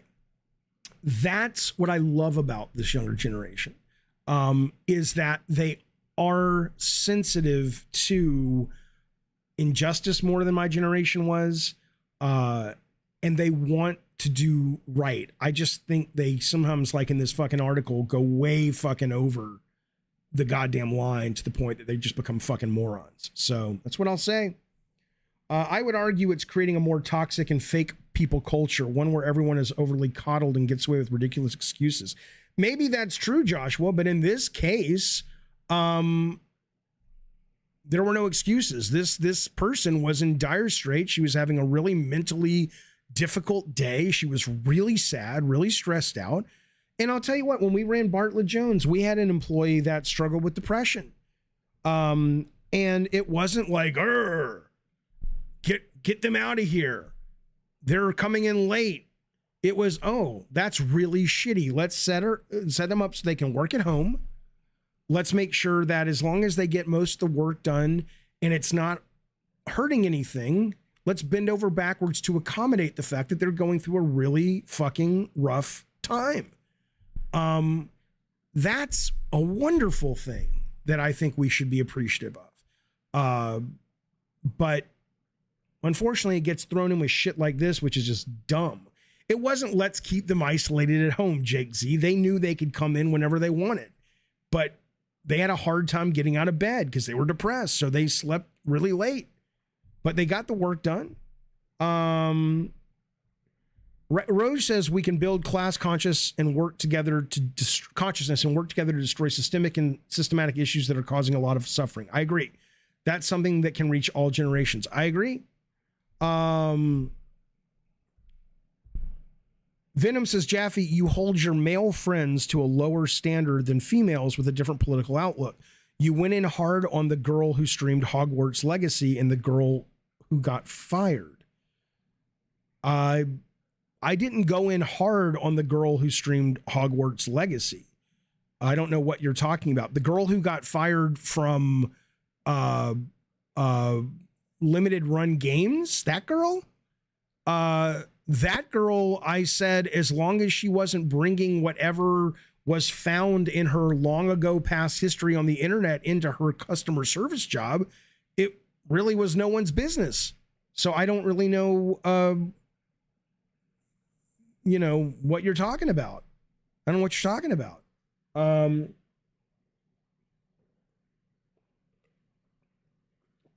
Okay. Anyway, there's the Sessler story. That's what I think. I think Sessler's a stand-up guy. Sessler's not taking any more of your fucking shit. And I think that's great. I think that's great. If Sessler was this dick who had been known to, assault women and spew racist rhetoric every 5 fucking seconds, then you'd have a point. Throw the fucker out. Throw him under the goddamn bus. But he's just saying, look, you people are fucking obnoxious dicks. Stop being such fucking weirdos. He's right. He's fucking right. And how can you deny it? How can you deny it? Come on now. What are you talking about? I don't know anything about Colin and Sessler. I like them both very much. I'm a fan of them both, but I have no idea what their, relationship is. Raveno says he blocked me, so I don't fucking know. I don't, what did you do? A lot of times you joke around and maybe people don't get it as a joke. Okay. Anyway, let's see. What do I want to show you guys? Hang on. I'm pulling this up here. Is he a descendant of Professor Moriarty? He is not. What I will tell you, though, is the Sherlock Holmes game, which mixes Sherlock Holmesian lore with Lovecraft. The demo was great. I think it's called like Sherlock Holmes Unearthed or something. The demo was out. It might still be out on Steam. I highly recommend it. I've never played any of those games before. A lot of fun. That is coming out in April now, so I'm looking forward to it. Colin has been getting iffy. I don't know what that means. What what can you be specific? Is it on PS5? I believe it's on everything, a cab. I think it's PS5 and PC and Xbox and all that stuff. Okay. So listen to this. Speaking of Xbox, Hellblade 2. I just want to ask you this, because this guy wrote this kind of smarmy comment to me about a video the other day. Hang on. 616 says, I've had Sessler blocked for years. I'd be completely rid of him if I didn't see your face and thumbnails. I'm calling the cops. Oh, well. Juan says Colin gets wired sometimes or weird. Neither of those are a problem for me. So this is what they said. I'll show you the picture. They tweeted this out and they said the level of realism that we're aiming for with Hellblade 2 will really help with the immersion of the experience. It kind of stops you from questioning the space you're in. Now, I know they put out some developer diaries recently and stuff. I haven't watched them or anything.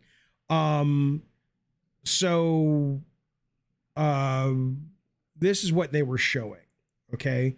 I'll get back to this because I want to ask you guys about visual fidelity and how it affects immersion. And I want to read you this comment on YouTube someone said to me, but I want to get the comments first. Johnny Graphic says, Colin criticized the trans community during the limited run controversy, then flipped and made fun of them during the Hogwarts Legacy boycott. I would need some specifics. I don't think there's anything wrong with criticizing the trans community. If the trans community has done something bad, I'm not criticizing them. And if Colin was, then I would take issue with it. But if Colin was criticizing them for being trans people, which I do not think is in his character, then I would say, oh, you have a point. But if you're saying Colin felt the way the trans community, at least the vocal online trans community, responded during a specific issue, whether it was Hogwarts Legacy boycott or limited run, I think in that case, he's criticizing an action, not the person's being. I mean, I would need some more information on that. Colin hasn't really changed, says Darth Nugget. Colin is still the GOAT. Yes, I would need to know. Colin was criticizing the brony dude who tried to cancel Cara Lynn, not trans people. Right. And honestly, I would need more details on it, but I did look up the brony person and the Cara Lynn stuff. I don't think Cara Lynn, from what I know, should have gotten fired. And to be fair, I think it's very clear that Josh and Doug from Limited Run also don't think she should have gotten fired. Okay. Jaffe, Colin said J.K. Rowling never tweeted anything bad because people said he was racist, ergo J.K. good. People are just liars. I would need to see what he's talking about. I certainly don't agree with J.K. Rowling's take, and I think it's hurtful. But I certainly think people have a right to their opinion as long as it doesn't hurt people who happen to say I don't agree with you. Okay. But again, I am not one of these guys that's like, he's my friend, I'll defend him for whatever. I like Colin a lot. I think he's a good dude. I disagree with him a lot on politics, but he's a good dude. But certainly if he laid into the trans community because they're trans, I would take issue with it. Okay. Let's move on. If they didn't want to fire her, why do it? Because they're not in charge anymore, Blind. When their company got bought by the Embracer Group, and it was clear that there were sort of PR issues that were sort of pushing that take, right? So it was, if you read Kara's statement, she's like, I have no issues with those guys. No issues with those guys. Okay. Here's some footage. Not footage, but here's some shots. Hello, Alex S. From Hellblade 2. I haven't played the first one. But they're basically saying, they made this claim. First I want to ask you if you think it's true. The level of realism, they said, that we're aiming for will really help with the immersion of the experience. Now, I am susceptible to good graphics and production value, but it doesn't ever make me feel immersed. Like, I can feel immersed. I can feel more immersed in Hi-Fi Rush than I felt in The Vanishing of Ethan Carter, right? Which was more of a photorealistic game, but I was bored by it. I didn't feel immersed in it. So my first question is, do you really think after the wow factor of good graphics wear off, do you actually think the sense of immersion is actually better? I don't really know. It's very different, Jake Z. So Jake Z says you just raved about destruction effects extensively. Right. Let me be clear on that. I said two things. He's talking about the finalist, right? Where is that clip? I was showing this and I was just totally wowed by it. But what I said was, I don't know how much of it affects gameplay. If it affects gameplay and actually affects your tactics and strategy, like it did in Severed Steel, I'm super excited, right? If it is just cosmetic, after about 15, 20 minutes, I move on with my fucking life because I don't really care about that stuff. I'm more engaged in Marvel Snap, which is totally abstract, than a game like, I'm trying to think of a shooter I put down recently, or a game that looked beautiful that I could only play for 1 or 2 rounds and I deleted it and there's a lot of them because I'm just kind of like, did I say Edith Finch? I didn't even mean Edith Finch. I loved Edith Finch. I said Ethan Carter, I think. Yeah, Juan says Callisto Protocol is a perfect example. It looks great, but the gameplay is horrid. Look at Ratchet and Clank, Sly Cooper, all not bad graphics, but I don't think they were bad, Tony, but not realistic, but the movement of the characters and the animation immerse you. I think the gameplay immerses you. You're either in or you're out based on what it's asking you to do. So, but again, there is no one size fits all. If somebody were to say, no, I get totally immersed, by visuals, great. I don't think that's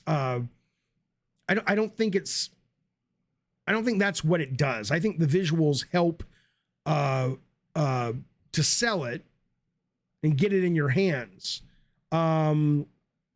But yeah, so yeah, AJH says skill up goes through tactical implications of destruction. Right. So then, yeah, it looks like it will affect gameplay. That I am very excited about it. Okay. The reason I bring it up, though, besides this guy, besides this Xbox article or this Xbox tweet, is I got this comment the other day when I made a video about saying that Sony is actually kind of they're not in trouble, but PlayStation has made their bread and butter, has made their ducats off of amazing production value. Okay. And all I was saying, I said, honestly, if you look at Call of Duty and the statement that Sony themselves put out that said, hey, without Call of Duty, our ability to innovate with hardware, which I'm sure you saw Mark Cerny apparently is now hard at work on PS6, our ability to innovate with hardware and to create the kind of first-party software becomes limited.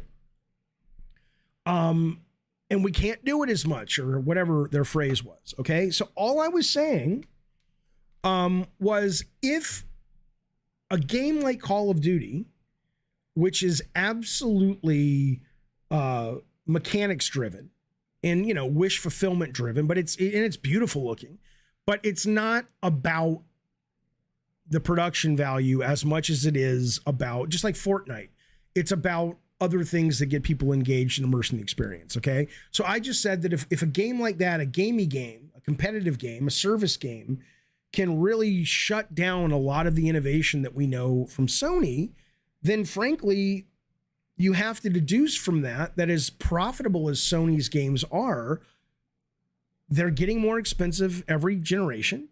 And without the gamey games, they can't sustain that. And so all I was saying was that, you know, those games are actually, in the grand scheme of things, kind of niche.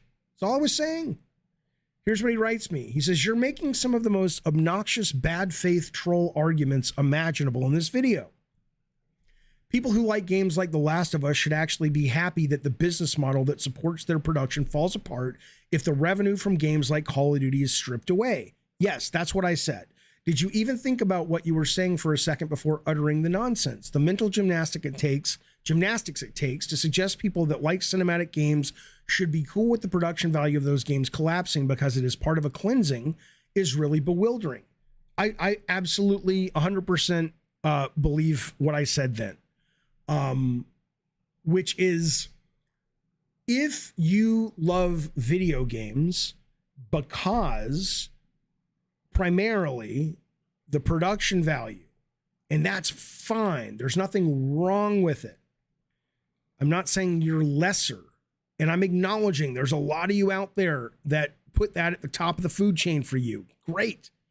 But all I was saying is that this highlights a really interesting situation that the business may be reacting to, which is, for all of the talk of first party games being the best games in the world, and oh my God, they look like movies, and oh my God, they're as good as movies and TV and blah, blah, blah.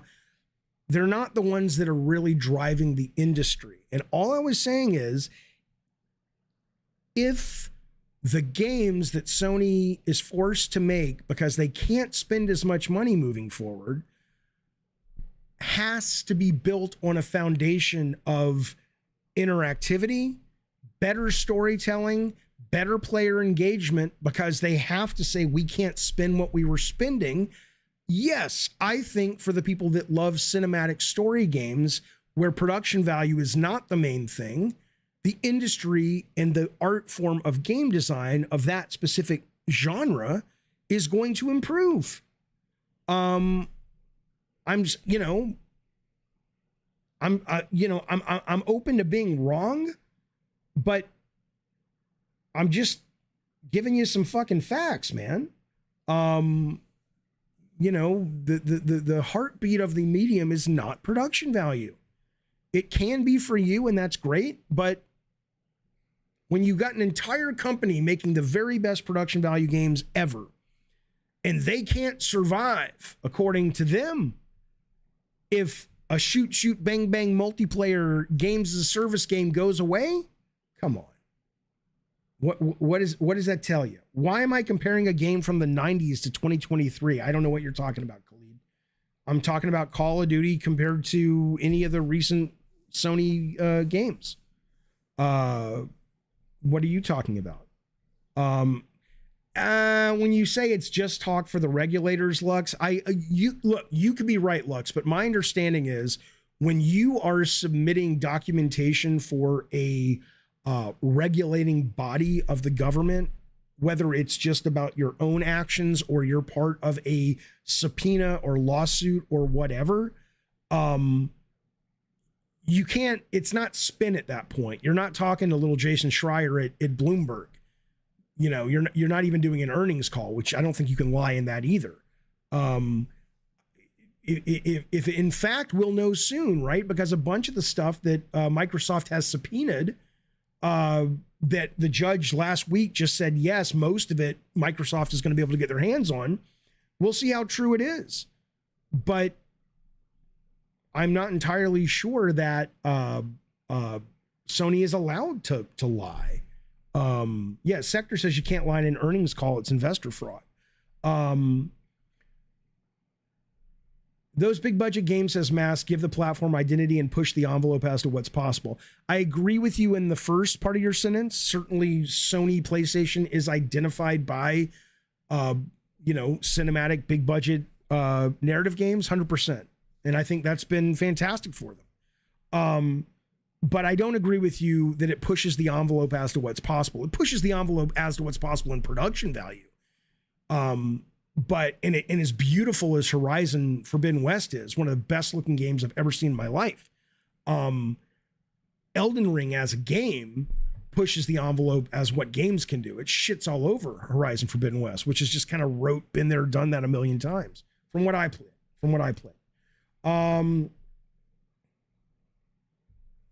Okay. Let me see what else we got.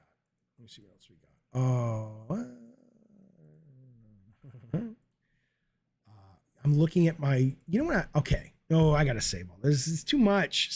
I planned too much. Jaffe. Oh, Alex, we talked about the finals earlier. It looks like the bee's knees, baby. One sec. Other games are pushing Call of Duty further back. I'm not sure what that means.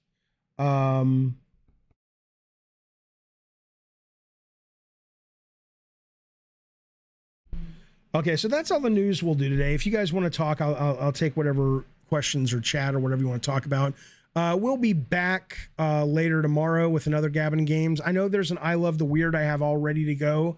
I just know more people come and watch the game stuff, and so I'm always struggling to find the time to do that show at the expense of a Gabbin'. But I know some people want it, and I definitely want to do it, and I've got one ready. All right, let me put this over here, and I will just see what you guys are chatting about. And we'll just chat. Jaffe, there's also Counter-Strike 2. We talked about that. Diablo. Now, Counter-Strike 2 is a rumor right now. Hello, Addy Pie. But Diablo 4 early access is absolutely coming up. I will be playing that. I will be streaming that. You get there. What is it? There's a beta you can get into, I think, if you've pre-ordered, and then a couple weeks later, I think it's open for everyone. I don't remember the specifics, but we'll know soon. I'm almost certain this Thursday during the Capcom show, they will release the Resident Evil 4 demo, which I think is going to be awesome. I don't even know if I want to play it because I don't want to ruin it, but fuck it, I'm going to play it. I'm going to play it. But I really, I'm playing Marvel Snap. Listen to me, I'm at 86. I never thought I would get to 86 out of 100. I don't think I'll make it to 100 before the season ends. But I'm excited for it. They got a new season coming out based on Days of Future Past, a bunch of new mutant cards and Sentinels. I'm not a big mutant guy, but it is what it is. Sector says, I love the game, though. That's not true. I'm playing Atomic Heart, Jake Z. Jake Z says I only play multiplayer. I play Atomic Heart, Elden Ring. Even though I know you can play Wild at Heart, is it Wild Hearts, whatever the fuck it's called, multiplayer, I'm playing it solo. I'm playing Hi-Fi Rush. So no to whatever else you were going to say. Can you give us your thoughts on PlayStation being forced to release their exclusivity? I don't know what that means. Are you asking about PlayStation being forced to respond to Microsoft's subpoena that is going to force them to release the information about their exclusivity deals from 2019 up until today. In which case, I don't care. What do I care? I think, frankly, if a judge thinks it is germane to the case, which clearly they did, then they have to, be beholden to the subpoena or deal with the consequences. So, what's the problem? I mean, ultimately, there's no secret. Sony pays people just like every other business. It's so ridiculous. It's anti-consumer. It's business. Every business you shop at tries to get a competitive edge however they can, as long as it's legal. There's nothing illegal about going to Capcom and saying, we want 6 months exclusive rights to Exomorph or whatever, Exo Primal or whatever the fuck. It's business. If I was Sony, I'd be like, the only problem with Sony doing it is because they've been trying to paint themselves as this company that's like, look what Microsoft's doing. And it's gonna, the regulators must know. It isn't like they're going, oh, hey, you got caught. You think the regulators already don't know that they do that? But maybe they don't. Maybe they don't. So yeah, Alex says, Jaffe, no one is talking about PSVR anymore. Is it dead? Probably. I don't, just because no one's talking about it, but one of our members, Luke, I think it's Luca got one, and he was real excited, and I hear it's phenomenal. Spaz got one. I asked Spaz how he liked playing RE Village. Was it Village? Yeah. And he said, it's good. It's not as good as RE4 VR on the Oculus. So, I was stunned by that because I'm like, this has to be the pinnacle of Resident Evil VR. But he's like, it's good, but it's got some user interface problems and whatever. So, I absolutely think it's dead within a year. I don't think VR is dead. I certainly know AR is not dead, but I think we talked about this in the last show. Oculus is coming on pretty strong with, and Apple certainly will be. The rumors they're going to announce in the next couple months, their AR VR. The AR VR combo is what's really going to do it, if it's going to get done at all in the next 10 years. The new MetaQuest 3 is going to be a lot thinner. It's going to have full pass-through color, so you'll be able to do AR. And I can tell you, as someone who has done AR in VR, it's not about being cool and immersive. It is, but it's functional. And that's what's missing from VR. VR is cool and immersive. And then for most people, I think they said over 50% haven't touched their Oculus they got at Christmas in 6 months or six months from now. Alexa, stop. But AR, Alexa, stop. But AR, in fact, last night I had my Quest on, and I'm using this program called, I think it's called Immersed or something. And I have my real life keyboard with a cutout window that lets me see my real desk in the real world. I have a window cut out right here, which is where my door is. So when anybody comes in to talk to me, I can look, and there's like the game Portal. There's a portal floating in air that gives me, it's black and white and grainy, but it gives me a straight shot to the real world. And then everything else is VR. And I have like 4 computer screens, and I type on and I use the mouse, and I'm working in VR. And I can have meetings in VR like that. I can have network meetings in VR. AR VR combo is really cool. It's really functional. That will change the world. It may not be there yet, but I don't believe just game systems in VR. VR doesn't bring enough new stuff to games to merit the pain in the ass and the cost, is what I would say. Maskista, thank you for the super chat, buddy. He says, I wonder if there are any priests that secretly love and play Diablo. Love the content, Jaffe. Keep it up. I don't know, but I did see, Maskista. Did you see that news story? I'll bring it up real quick for you if you haven't. That I guess the Blizzard folks went to a church, Diablo church, and they, Blizzard, this is from PC Gamer, Blizzard, filled a deconsecrated, which I guess means it's no longer filled with religious juice. I don't know. French church with Diablo 4 murals. The Chapelle des Jésuites, I guess it's Jesus, but I don't know how they say it, got a makeover courtesy of Diablo's for presumably enormous budget. The era of truly licentious. Alexa, what does the word licentious mean?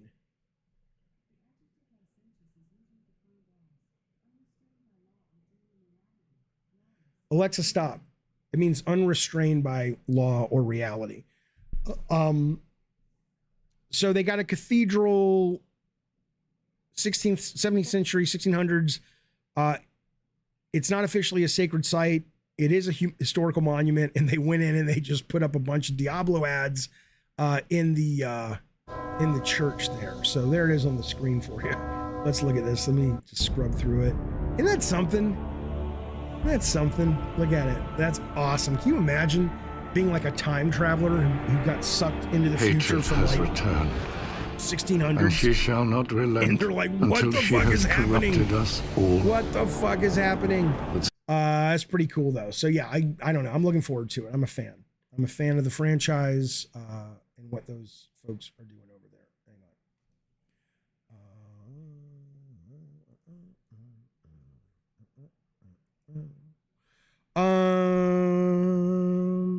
The Last Clockwinder is more interesting mechanically than other indie games. I'm trying to remember. I know that game, but I don't know why. Stephen M says, I have a friend whose father-in-law is a pastor, and he plays Diablo in the church game room. There you go. Okay. Yeah, priests must like it because they like to fight demons. That's true. So Luca is here. Let's see what he's agreeing with Jake Z. Jaffe, all the games you talk about dead because they're niche. I don't know. You might need to be more specific. Yeah. Addy Pie says, why isn't there a single AAA fantastic VR game? That's the problem. No, it really isn't.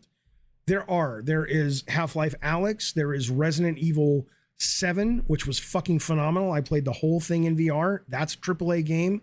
Now they're not the majority, but the idea that you can't get a great AAA experience in VR is no longer a valid criticism. It's still, they need more, sure. But the issue for me, and I think, again, you've got over 50% of people who are not using their device 6 months after they got it. I'm not alone in this theory, and I'm not knocking it. I know some people like Luca and like Max Ankar love that shit. And for them, it really, checks a box. And I think it's wonderful. But for most people, I think it's a correct assumption that VR doesn't offer enough after the novelty wears off. And it's a fucking crackerjack of a novelty. It blows your fucking mind. To keep coming back and putting up with the cost and the headache of it and something else to charge. And it's just, it's barrier of entry, man. That shit matters. Okay. Is there an upcoming PlayStation showcase? I haven't heard of one. We know Xbox is going to be doing a showcase coming up in around E3, the week of E3. There might be one before, right? Because there's rumors they're going to announce Starfield. There's been a rumor since last week that there was a Starfield showcase coming up. Mark Arnold says, I do think VR is niche, but that's okay. I agree. I don't know why it has to go toe-to-toe with flat screen gaming to avoid being called a failure. I don't think VR is a failure. I think the guy asked me or Alex S asked me if I felt PSVR 2 is dead. And I don't think it's a failure as a piece of hardware. And I think Sony clearly, if they supported even second party wise, 50% of what they supported the first one, people who have it will get good games for a long time.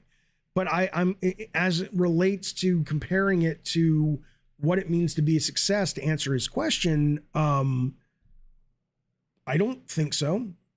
I don't think it's going to be a success. I don't think it's changed anything. It's still just as niche as it ever was. It just looks better.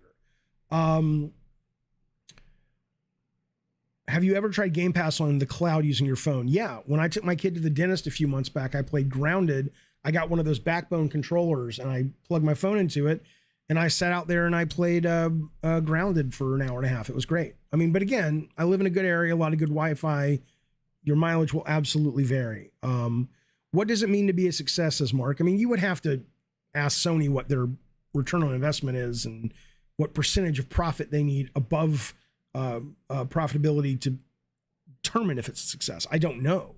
But as it relates to other things that have come out in the games industry that are peripheral-like, whether it's the Wii U or whether it was that, remember when the Wii put out that weird sports board that you bought and it sold like hotcakes? It was like Wii Fitness, or even the Ring and all that shit.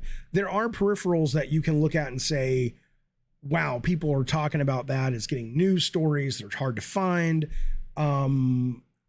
You know, I don't see that happening with PSVR 2, but you might be. Let me know.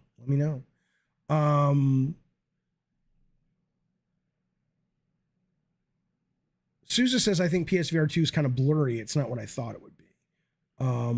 That's right, a cab. Fuck you. Go fuck your mother again, and then go to bed, and I will set your bed on fire while you're sleeping.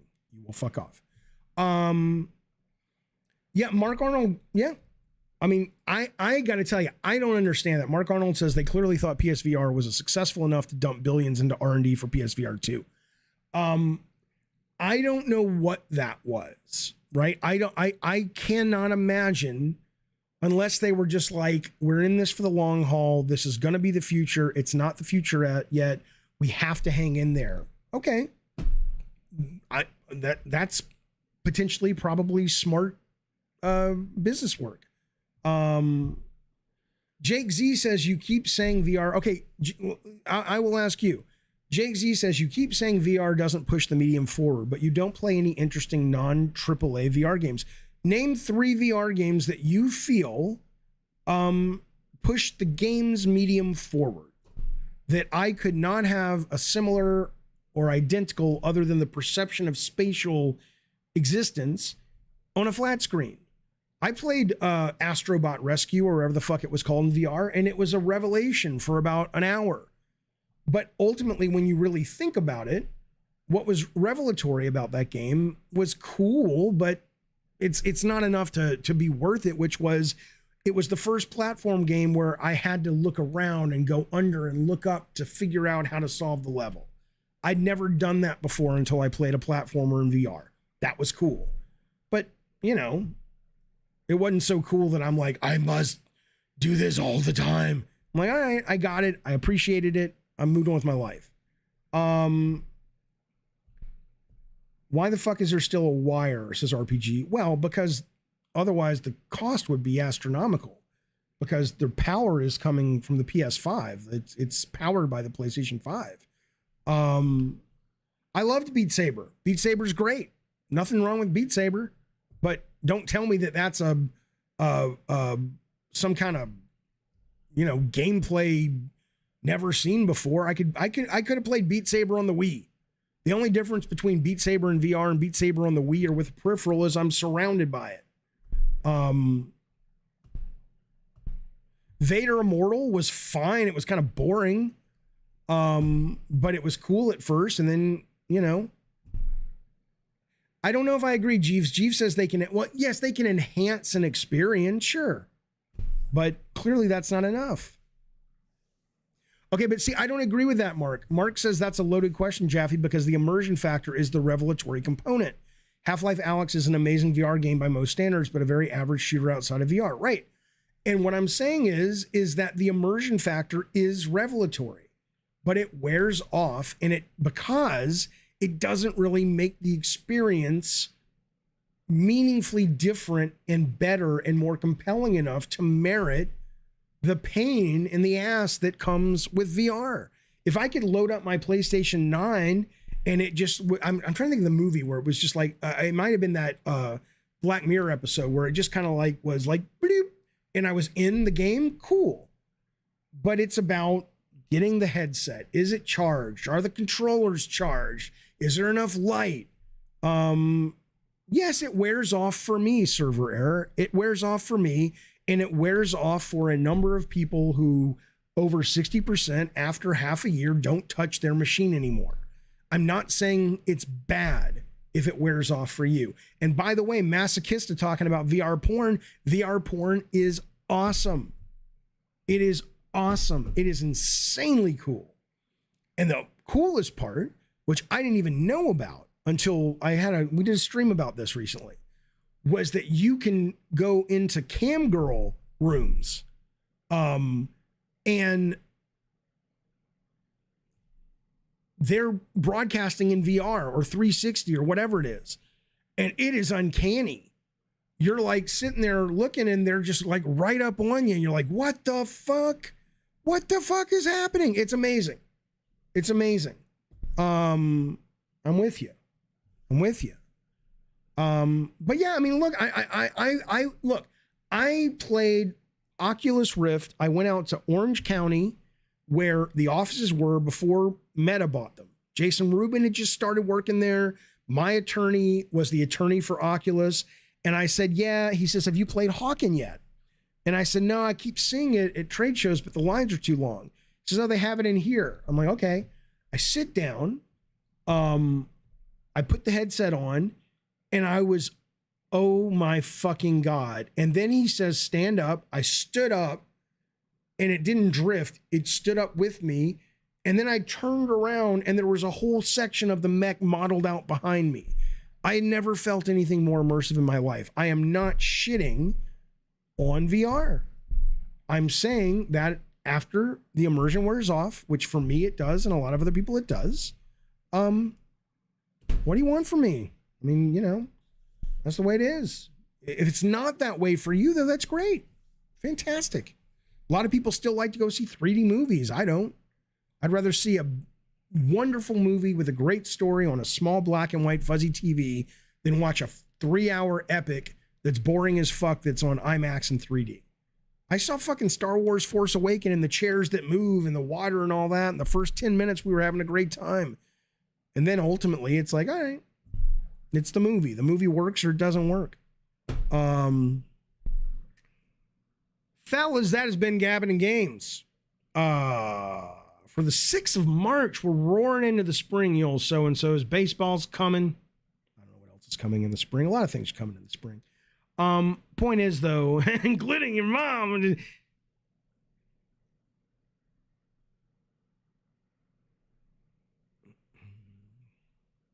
Yeah, I'm old. Server says I'm old. Sure. But again, I mean, maybe I'm old, but you sound like somebody who bought a VR and you really want it to work. And so you're trying to convince yourself that it's going to happen. It's like Fetch. Look, there's a lot of things that the younger folks dig that I don't dig, but it's still super successful. It's not like VR is, you know, hey, let's meet back in a month. Let's fucking look at the figures and see. I don't want it to fail. Hell, Max is a buddy of mine. Max, member of the stream. He just put out a VR game on PSVR 2. I want it to do well. But look, I mean, I literally was in VR last night. I don't hate on it, but I'm just talking about, you know, I'm answering the guy's question. His question was, do I think it'll be dead? I think in a year, here's what I'll say. I'll go on record and say PSVR 2 will be less successful in terms of units sold through than PSVR 1. How much less? I don't fucking know. But, you know, Gabbin' and Games is over. Now I'm gonna do some taxes. I know. I don't want to do that. I want to say, I'm going to stream something or I'm going to go watch a shit. Nope. I'm going to roll off this right into opening up a spreadsheet and trying to figure out what I'm deducting this year and all that shit because the accountant, blah, blah, blah. I am so close in Marvel Snap Addy Pie. I am at 86. I tell you what I do. Tell you what I'll do. That's been Gabbin' and Games. Everybody, thank you. Thank you, thank you, thank you. I'm going to play 4 rounds of of Marvel Snap on the television screen here. And if you like Marvel Snap, stick around. But this may be the moment that you see greatness. This may be the moment where you see your Papa Jaffe achieving a 90. I never thought I would get to a 90, and I still may not. But we're sure gonna fucking try, fellas. Hang on, let me bring up the monitor. I love this game so much, you guys. It's so good. All right, there we go. All right, I'll be right back. I'm gonna get another Coke, and I'll play a little Marvel Snap. Thank you guys for hanging out, though. I sure do appreciate it. Thank you to the new members and the super chats and just your company. I appreciate it, fellas. I'll see you tomorrow sometime. I'll be right back.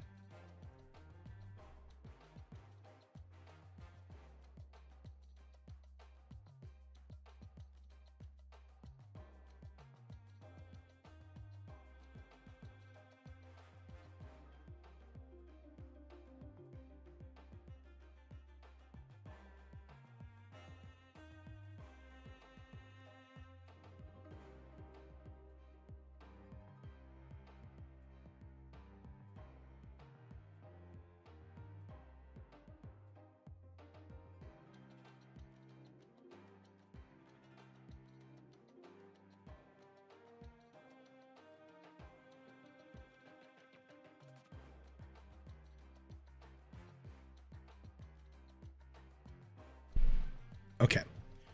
I'm playing 5 hands. That's it. Here we go. I guess you'll see my deck naturally. Since I'm not playing anybody, you'll just see it appear at the bottom of the screen. Come on now.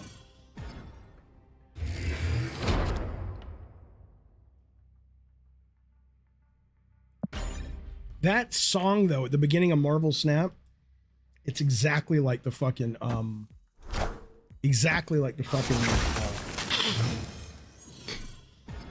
soundtrack to Shark Tank.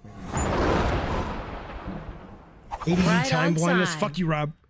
All right, here we go. Watch your old Papa Jaffe school this fucker. I'm going to ignore the chat while I play the game. In between rounds, I'll look at the chat, but I have to concentrate or I lose. You're at 115? Oh, you fucker. Okay. Retreat. Fuck you, Mark Arnold. Escaped. That does not count as one of the games. When I retreat, that's not a full game.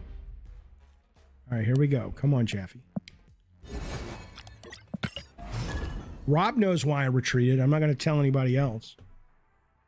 That's not number 1, Rob.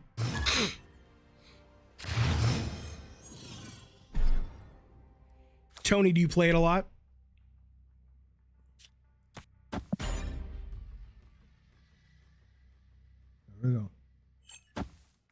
Here we go.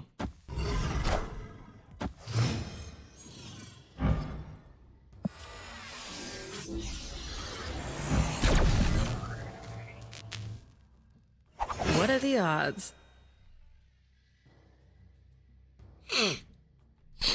Oh my God, man. Marvel crap. Fuck you. Yeah, you have to retreat, Masochista. You absolutely have to at times.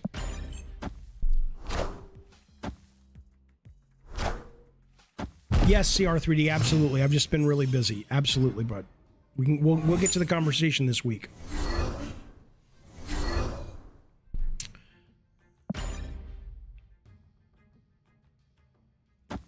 Face the might of Asgard. Mjolnir.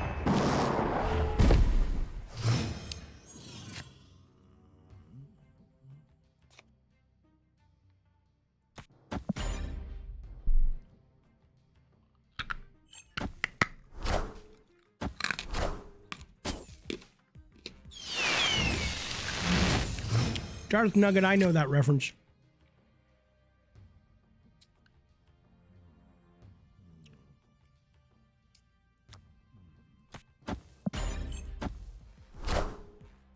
Squad's still a little light. No, not with me, CR. I get it. Totally my bad.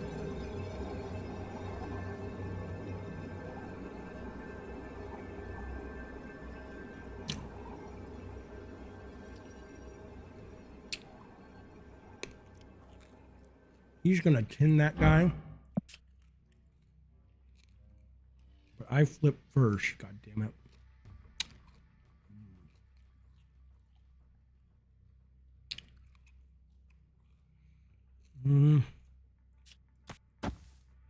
For the best.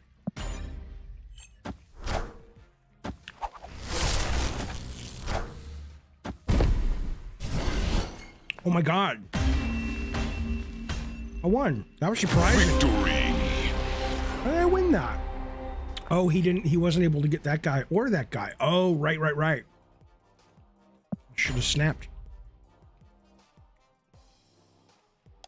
That's number 1, Rob, not number 2. Retreats do not count.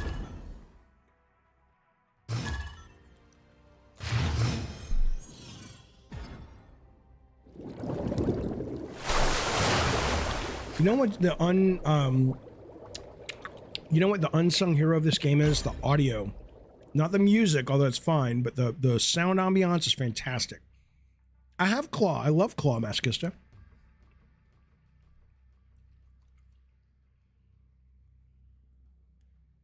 I gotta start remembering to not play Jubilee on the far right space though, because sometimes she spawns Claw and it's fucked. But I forget that. Come on now. Lucid Peyote.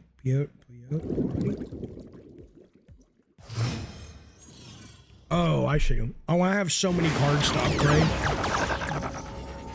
Always lucky.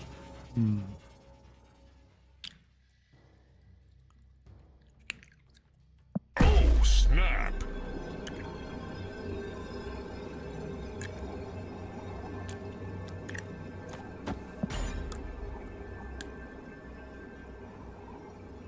Yeah, I've got like 1,300, whatever they're called, credits that I need to use to upgrade. But I'm so focused on, climbing the rank.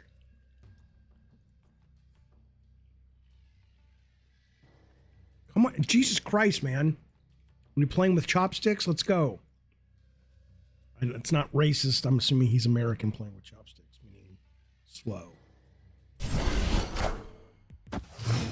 The boosters for a variant? How do you do that? You mean you buy gold with your boosters or what? See, the problem with this is... The problem with you is, Willie. You retreating fuck. Victory! Still game 1. Still game 1. Now we're into game 2 because retreats don't count. Fuck you, Rob.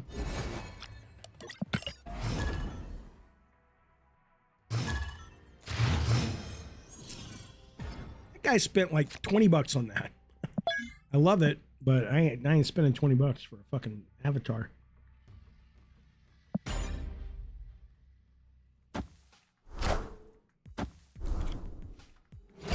That good one, Darth Nugget.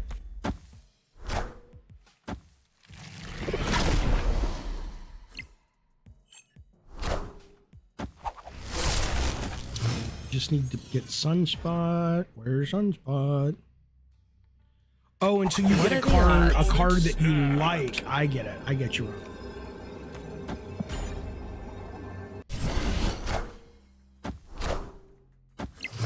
Baby. Come on now. Snap!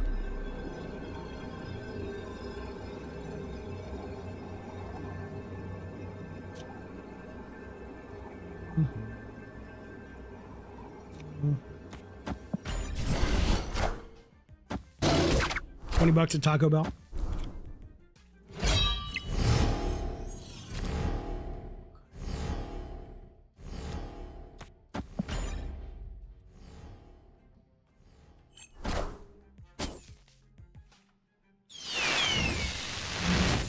Shit. Wasted my Shang-Chi.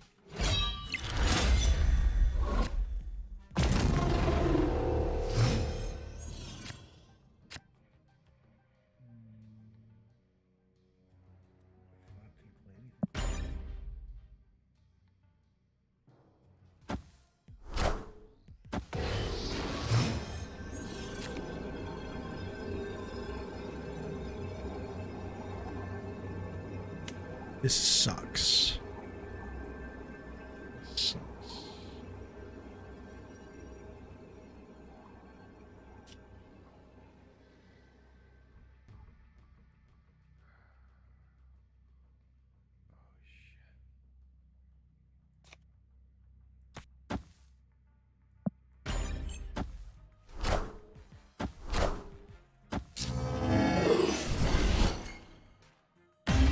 Lost. God damn it. That's 2.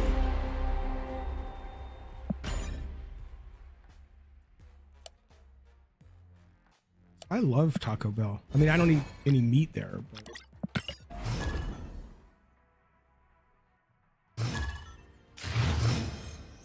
but... Gravedigger, this will not be a members only show. One of the shows this week will. But this isn't going to be the one.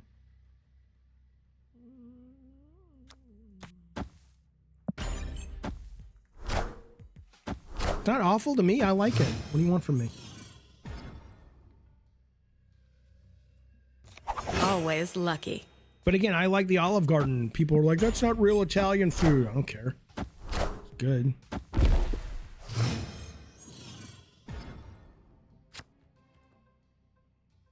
Hate that.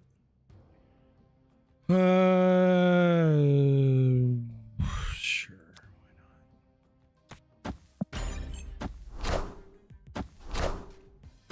Why not? Wind, aid my hand.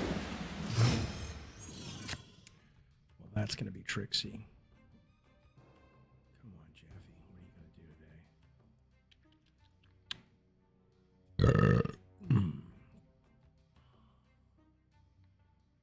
Fuck you. You can have it.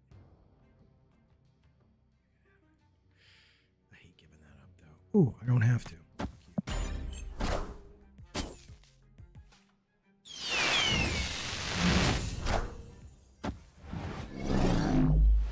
Wind, the aid finals, my man. hand.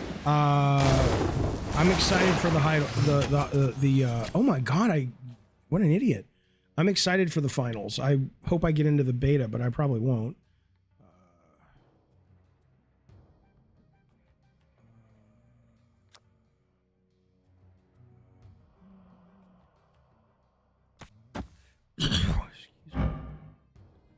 Oh, this is getting flooded too?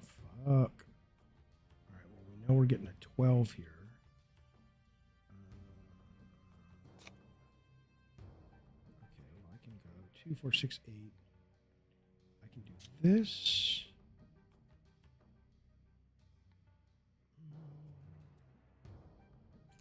That's tough.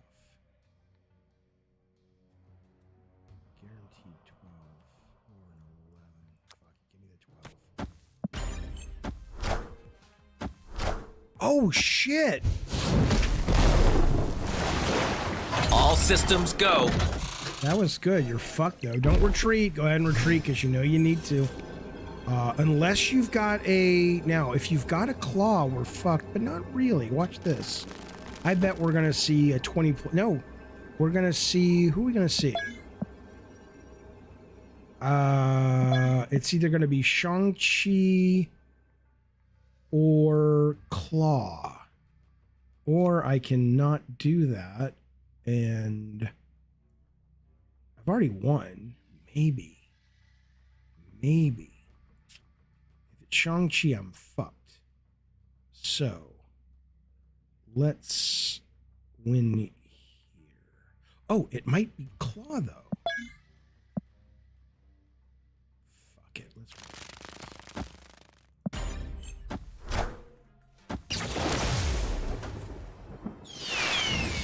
Nice. Fuck you, bitch. Fuck you, bitch. Snap.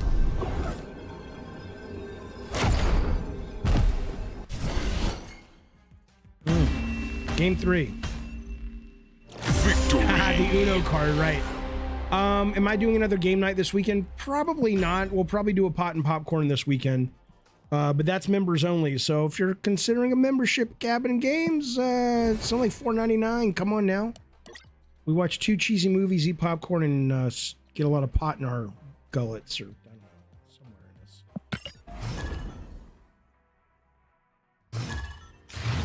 We also started putting the time code up, so if you're not able to join us, you can still watch it later if you just queue up the movie on your own and you're able to kind of scroll the time code and respond with us. If you, I don't know if anybody does it. Yeah, Rogue, I'm excited as well.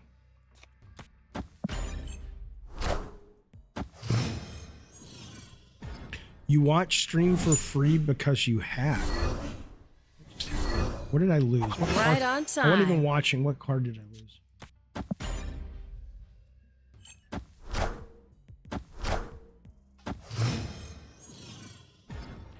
I would have a student discount. They don't let me offer that. We are going to introduce a lower cost tier soon, but it won't include pot and popcorn.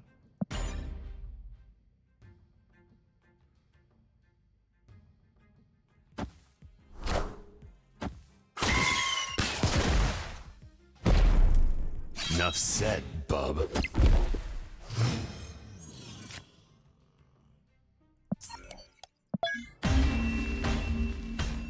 Any game in Game Pass, do you need any time?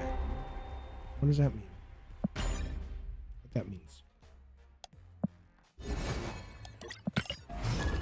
This is why if I make it to 90 before the end of the season, which I want to say is tomorrow or something, I don't fucking know.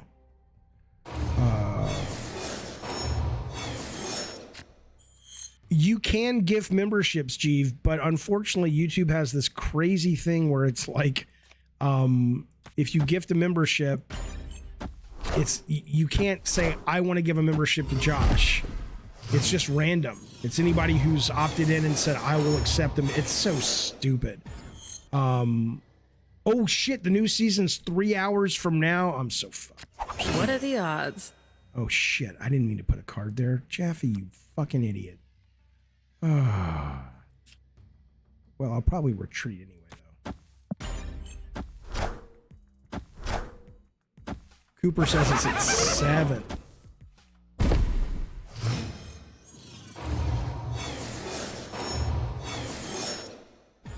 Okay, what are we doing?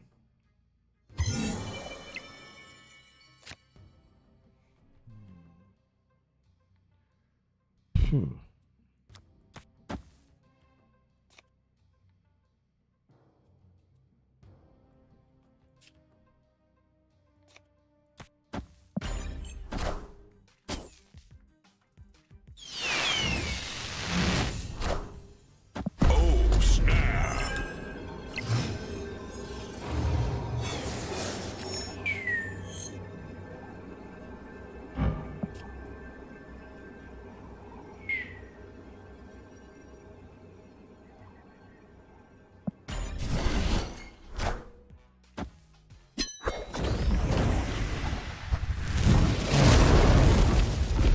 Sweet.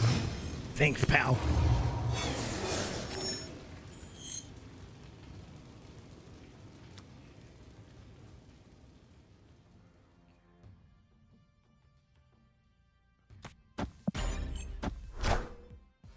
Robot wife, they're coming. Oh, that's a nice Dr. Doom. That's a great Dr. Doom.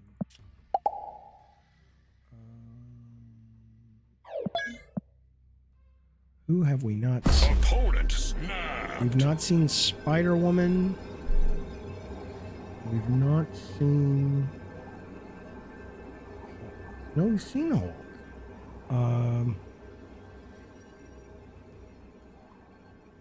Maybe I'll send this Green Goblin back to him.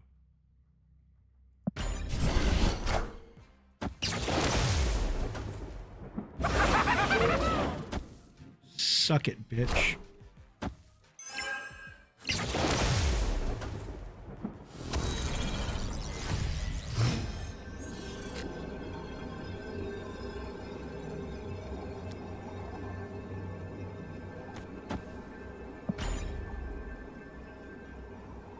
Yeah, Addy Pie, it looks great. The next season of Fortnite, I'm in. I've been playing the gun game Spaz and Spectre introduced me to all day yesterday. It was really fun.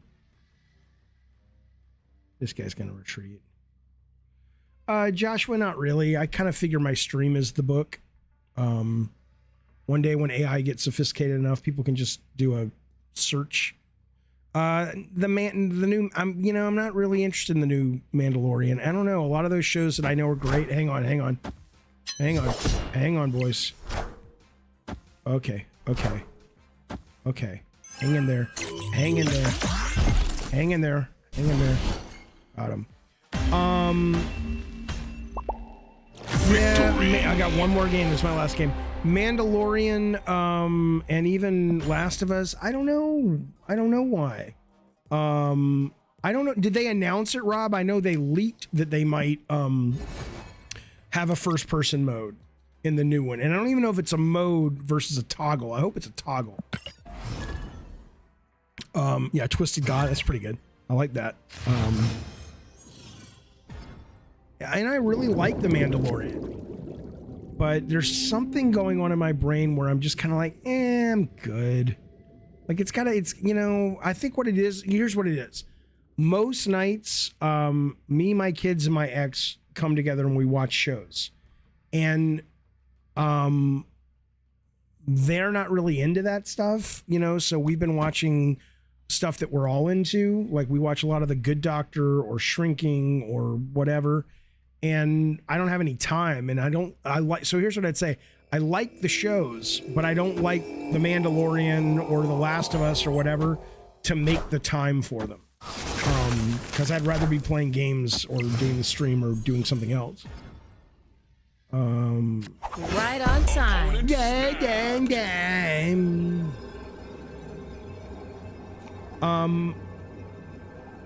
Joshua, I can't say what game it was until Scott Rhodey leaves Sony. 1 second.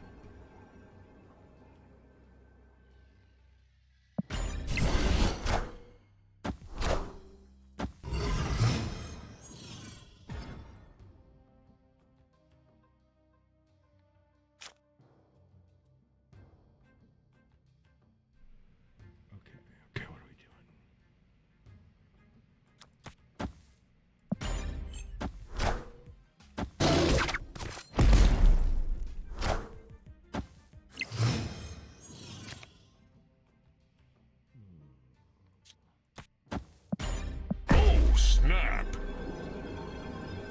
Why would anybody ever play at the Rickety Bridge? I don't know.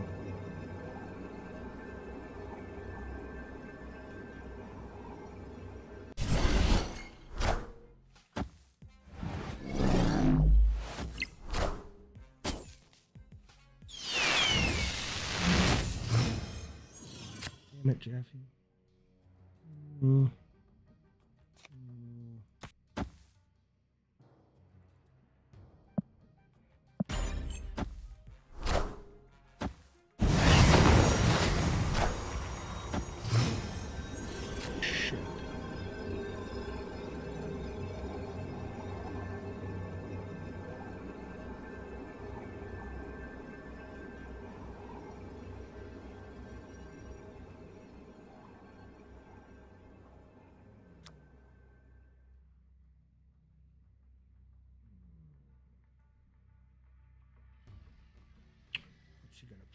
He's going to put a Dr. Doom there, which is going to be 10 and 10. So I will put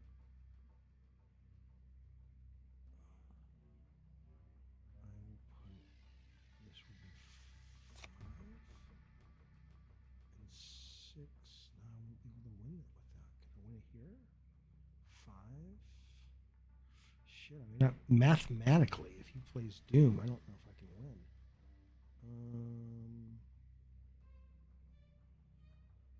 Who's left? Doesn't matter who shows up.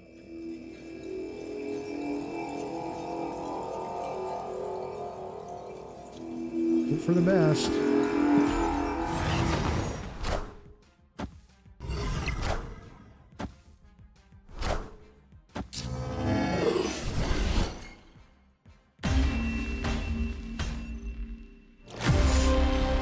That's it.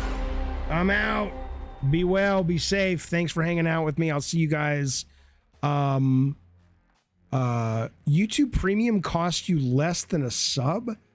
How much does YouTube Premium cost me? Like $20 a month. How much does yours cost? But anyway, thank you guys very much. I'll see you soon. Bye, all. Thanks, all.